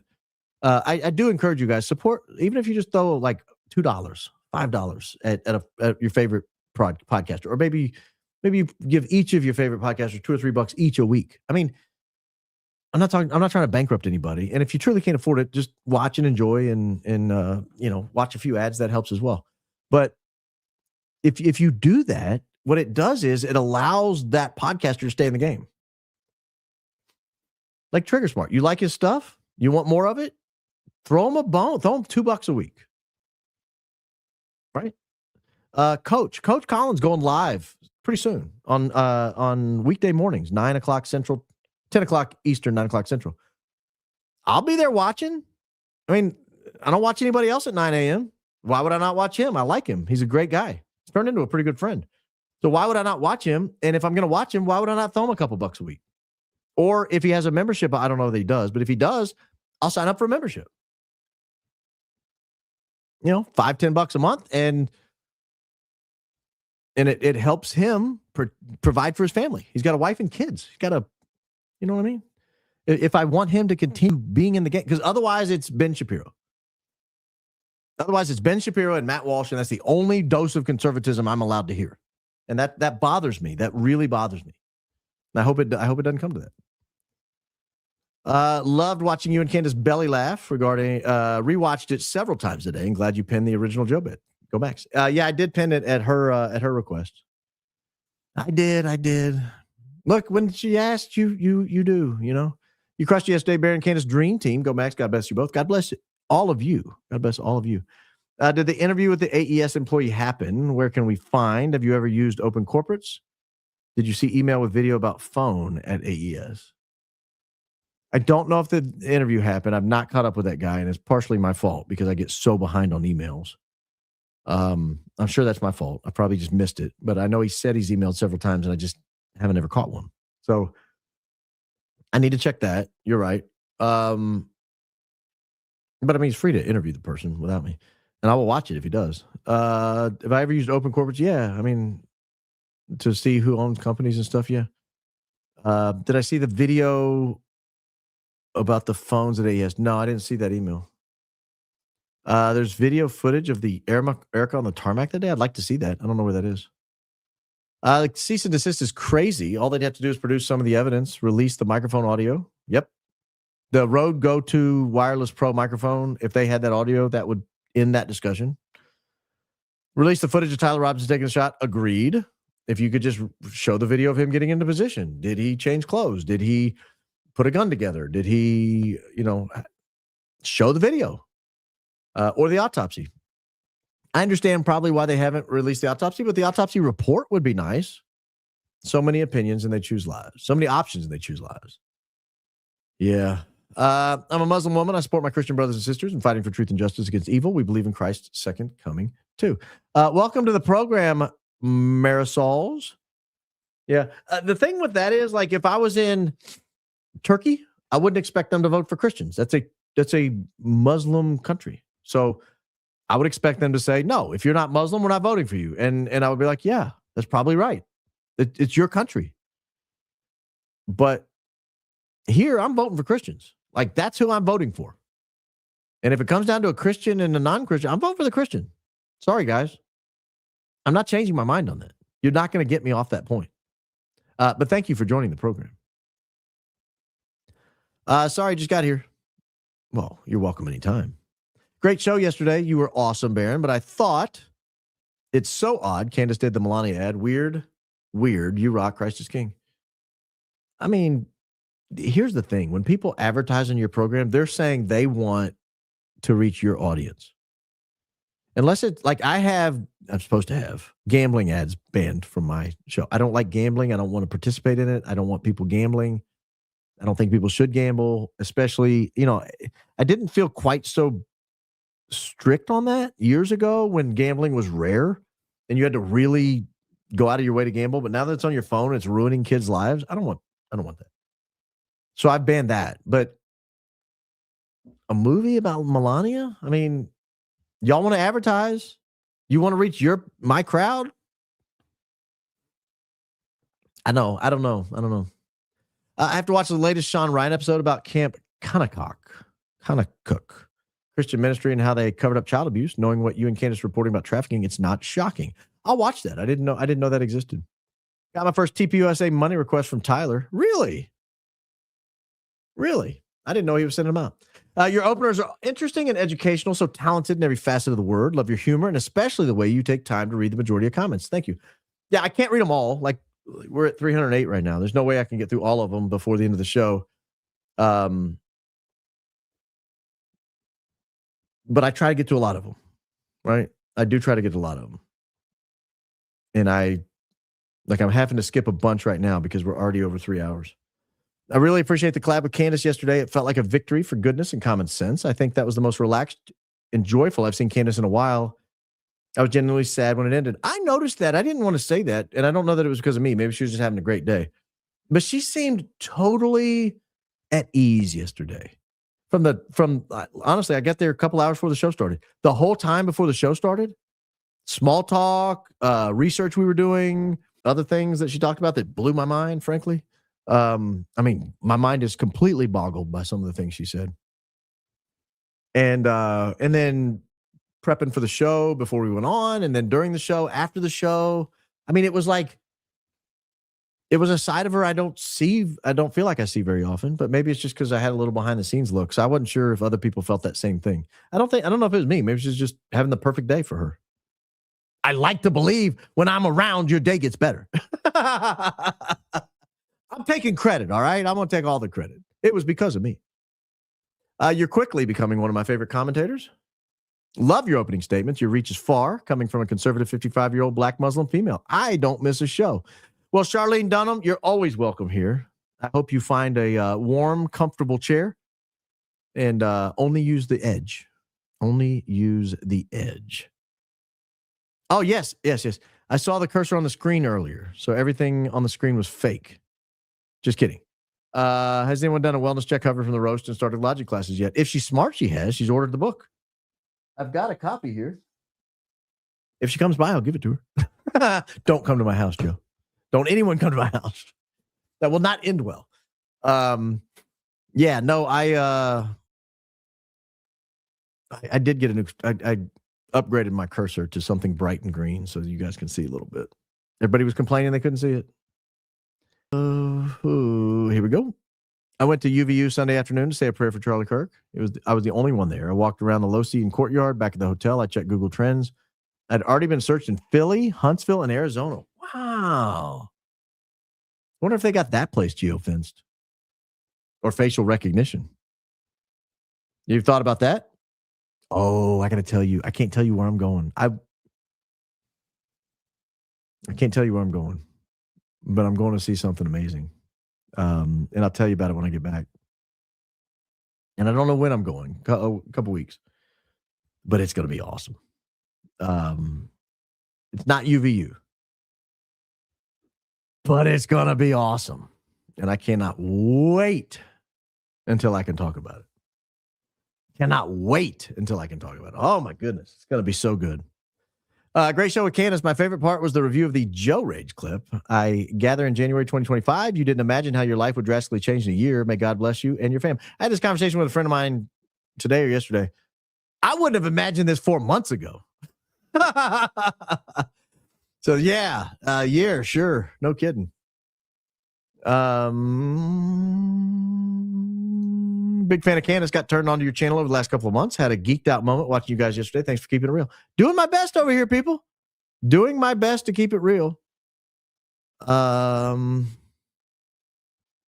Sent you an email regarding Mitch Snow on the Stu Peters show yesterday. Looks like Erika Kirk, Brian Harpole, and more that are possible to be called as witness in his personal legal case. Ooh. Now that would be interesting. That's a plot twist. I need to check that out. I watched Brandy and Billy and was amazed at the part they mentioned they spoke to someone on Tyler Robinson's family and said about 90% of what the mainstream media says is false. I've not finished that episode. I need to finish that. I started it and did not get very far into it because I had so many things to do today to prepare. But I did watch a few minutes of it and intend to finish it. So I'm glad you told me what I had to look forward to. A big fan of Brandy and Billy, by the way. They're new, obviously. They're just starting their broadcasting careers, but their mental capacity for seeing a story and understanding how to get to it is well beyond their years. There are long-term, multi-decade investigative journalists that you talk to that don't have the curious mind those two have. And it's going to pay dividends in the long run. Massive dividends. Yesterday was proof Mr. Wiggles can sit still for a prescribed span of time, but I'm grateful you feel comfortable with us here to relax and squirm in front of us. Hope there are more with both of you soon. Saw no pot belly. You're the best. I saw it. I saw it. It was there. I wish it wasn't. I wish you guys were right, but I saw it. How about a book club like Candace Owen does? We can support you that much more, and we get even higher IQ out of it. Book club. I don't know about that. I'll consider it. Let me marinate on that. Let me sit on that for a little bit. That's not quite what I had in mind for my members shows. I want to do some interviews. I want to do some Q&A. I want to do some just getting to know the members a little better. But let me think about that. I don't hate it. I like to read. Hey, Baron, first time super chatter. Really love your show. Befuddled by Daffodils is my personal favorite hoodie of yours. I like the jury pool for the member's name, meeting the jury paro. Yeah, it's the grand jury over there on the member side. You guys are the jury pool. You guys are the jury. They're the grand jury. They're the grand jury. I was going to say the hoodie complimented the set. Did you see the video she has of the back recording of the cameras when they neutralized CK? PSA, click the like button. So should I tell you I've seen that? Am I allowed to tell you that? Yes, I've seen it. I don't think she would care that I told you that. If she would care, don't mention I've said that. Yeah, I saw it. I am more convinced after seeing it he was not shot. That's all I'll say about it. Charlie Kirk on his own show, July 22, 2025, said he could not enter a faith that believes Mary was sinless or that we should pray to her. 1 year ago, he debated Michael Knowles, Protestant versus Catholic. You were a real pro on Candace Owens. I didn't hear him say that. We don't pray to Mary. We pray for us just like we ask each other to pray for us. Like if I came to you guys as the members of the jury, and I said, hey, I'm going through a tough time in life. I'd really like you to pray for me. It's the same concept that Catholics believe that those who are glorified in their glorified state are more alive than we are, and obviously are in very close contact with the Almighty. And so we do, as Catholics, believe we can ask them to pray for us. If you don't believe that, then don't ask them. That's all I can say. I don't think there's any harm in not asking them, but I think, to me personally, there's great benefit in asking people in a glorified state who are communing with the Almighty to pray for you. And if it's your personal belief I'm wasting my time, then God still hears that I'm asking that, right? And he would know that I'm deeply troubled by something or in dire need of prayers. And it's not like I pray of the Almighty. It's not like I don't also ask Jesus and God for things. But, you know, it's the same times I might go to my wife and say, hey, will you pray for me on this? I got a big decision to make. Or family or friends. I had this conversation. I won't say who, but I had this conversation with someone today. They were contemplating a change in trajectory of their life. And I just said, pray about it. And I'll pray for you as well. Like I will pray for that person. It's the same thing. And to me, it's the same thing. If you don't believe it is, then don't. But that's the Catholic position. I'll say that. You know, I'm not trying to convince you of it. I'm just explaining what it is. Love, truth, remembrance. I don't know what that means. Thank you, Kaylee. Love your show. Everything is executed so well. However, my favorite part is the super chat. I love expanding my thinking questions. Feels like a roundtable conversation. Thank you, Esmeralda. Thank you, Esmeralda. You have been a good, faithful commenter and donor and supporter of the program, and I thank you for that. You're in Riverside, major protesters. People are awake. I hope they're not being geofenced. That would be hilarious if they're trying to not get their propaganda pieces to the enemy, and then the enemy's all protesting and they end up all getting them. That would be funny. Your assessment of Nick Shirley is an uneducated, deported from many dangerous locations. He works hard and deserves better, in my opinion. I just said it was my opinion. I'm not trashing the kid. Just seems to me like it was kind of a plant. That's the way it looks to me. And if you disagree, that's fine. We're allowed to disagree on things. You know, just like I disagree with my family on things. You're allowed to disagree with me on these things. Just ordered. I'm Cradle Catholic coming home. You've inspired me to keep learning more. Come on, Hannah Doodle. It's dense, Hannah. It's above college level reading, but you can hang in there. You're going to read it, and you're going to be educated, and you're going to have a deep, beautiful appreciation for your faith. Genuinely. Welcome home. Welcome home. Seriously, welcome home. Learning a lot from your legal perspective. Thank you for explaining that we should not be concerned about the matter of the speedy trial regarding CK. On what matter should we focus our high IQ minds?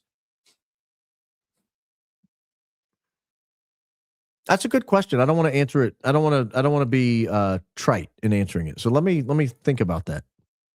Let me think about that. Checking in late from church. Welcome, Edge. We'll rewatch. Just saying hello and awesome on Candace. So proud. Thank you.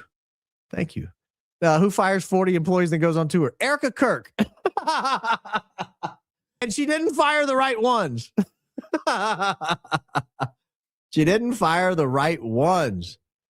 I don't know how you pronounce your name. Are you aware there's a social deduction game where someone is neutralized in broad daylight called Blood on the Clock Tower, whose players casually call it Clock Tower? No. Then the Antichrist hides within townspeople and spreads uncertainty to win. Is that true? Blood on the Clock Tower game. All right. I'm going to research that when the show's over. Unbelievable. Anthony, thank you. Very generous support. Very generous support. Are you aware of the Tennessee legislature proposing a bill to protect foreign pesticide corporations from litigation from harm citizens? I'm not, but I will be now. Thank you. Thank you. Can you specify which flights were EK and AK? Believe they might have landed 2.5 hours apart, not 1 hour. Go watch Candace's show yesterday. She put the flights up, had the tail numbers and everything. So, man to be, it's towards the end. Congratulations on Indiana's championship. Feels good, brother. One of my brothers lives in Bloomington, was born and raised in the Deep South, so I'm accustomed to being associated with championship football teams. That's a low blow, Sparky. That's a low blow. I don't know, but he's going to be awesome. I'll tell you that, because he's got a great coach. I eventually outgrew getting excited about sports when I was in my mid-50s. Until I was 20, I spent the rest of the year waiting for football season. Between 20 and 55, I wasn't so obsessed. Yeah, I've dropped a lot of the sports obsession, genuinely. I've even contemplated not getting an Apple TV subscription next year, so I won't be able to watch Formula One, because I do take it maybe a little too seriously. But in all likelihood, I'll be honest with you, I'm going to get it and watch it because I love it. I absolutely love it. I've been a fan for a long, long time on it, and I just love it. It's a soap opera at 200 miles an hour. But football used to really bother me. It doesn't anymore. Basketball used to bother me. It doesn't anymore. But I'll be honest, it felt really good. Felt really, really good. Best book on Mary, Jesus, and the Jewish roots of Mary. What is the best book? Hold on. There's one on Mary called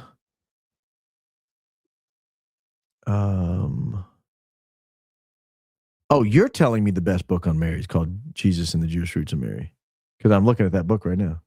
Brant Pitre, Pitre, Unveiling the Mother of the Messiah. Scott Hahn has a book. It's called Queen of Heaven, maybe? Yeah, Queen of Heaven. Oh, no, Hail Holy Queen. What's it called? Yeah, Hail Holy Queen. I've read that. It's good. So if you're look, I'm not trying to convince you guys to be Catholic.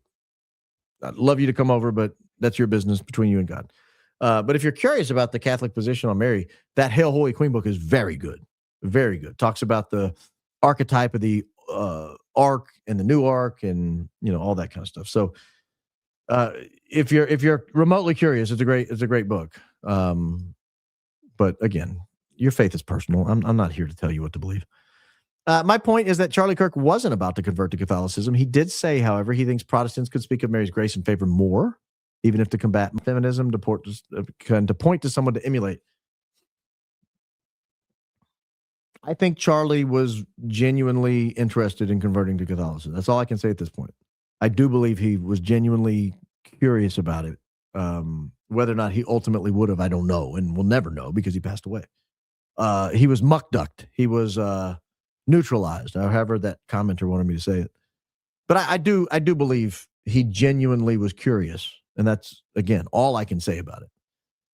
But guys, thank you. Your support is unbelievable. I cannot thank you enough for tuning in. I will be back tomorrow night, and I will be back Friday night. And Lord willing, and the snow doesn't knock our power out, I'll be back Sunday night as well. And then I'm going to try to get Jason Goodman lined up for the members interview next week. If we can't make that work, we'll have a good member show without him. In the meantime, ladies and gentlemen, if you want to support the program, the best thing you can do is like and subscribe and click the notifications and share with your friends. Next best thing you could do, buy a membership. It's $10 or $12 a month, depending on how you buy it. And it does a lot to support this program and gives us kind of a predictable way to know what the level of support will be. The donations are unbelievable. I mean, that is what keeps the show going. The super chats and the gifts and things like that. And we got the best audience in all of podcasting. I watch other shows. I watch their live chats and I watch ours. I'm biased, but ours is better. Guys, don't ever forget, no matter what, don't forget, Jesus loves you.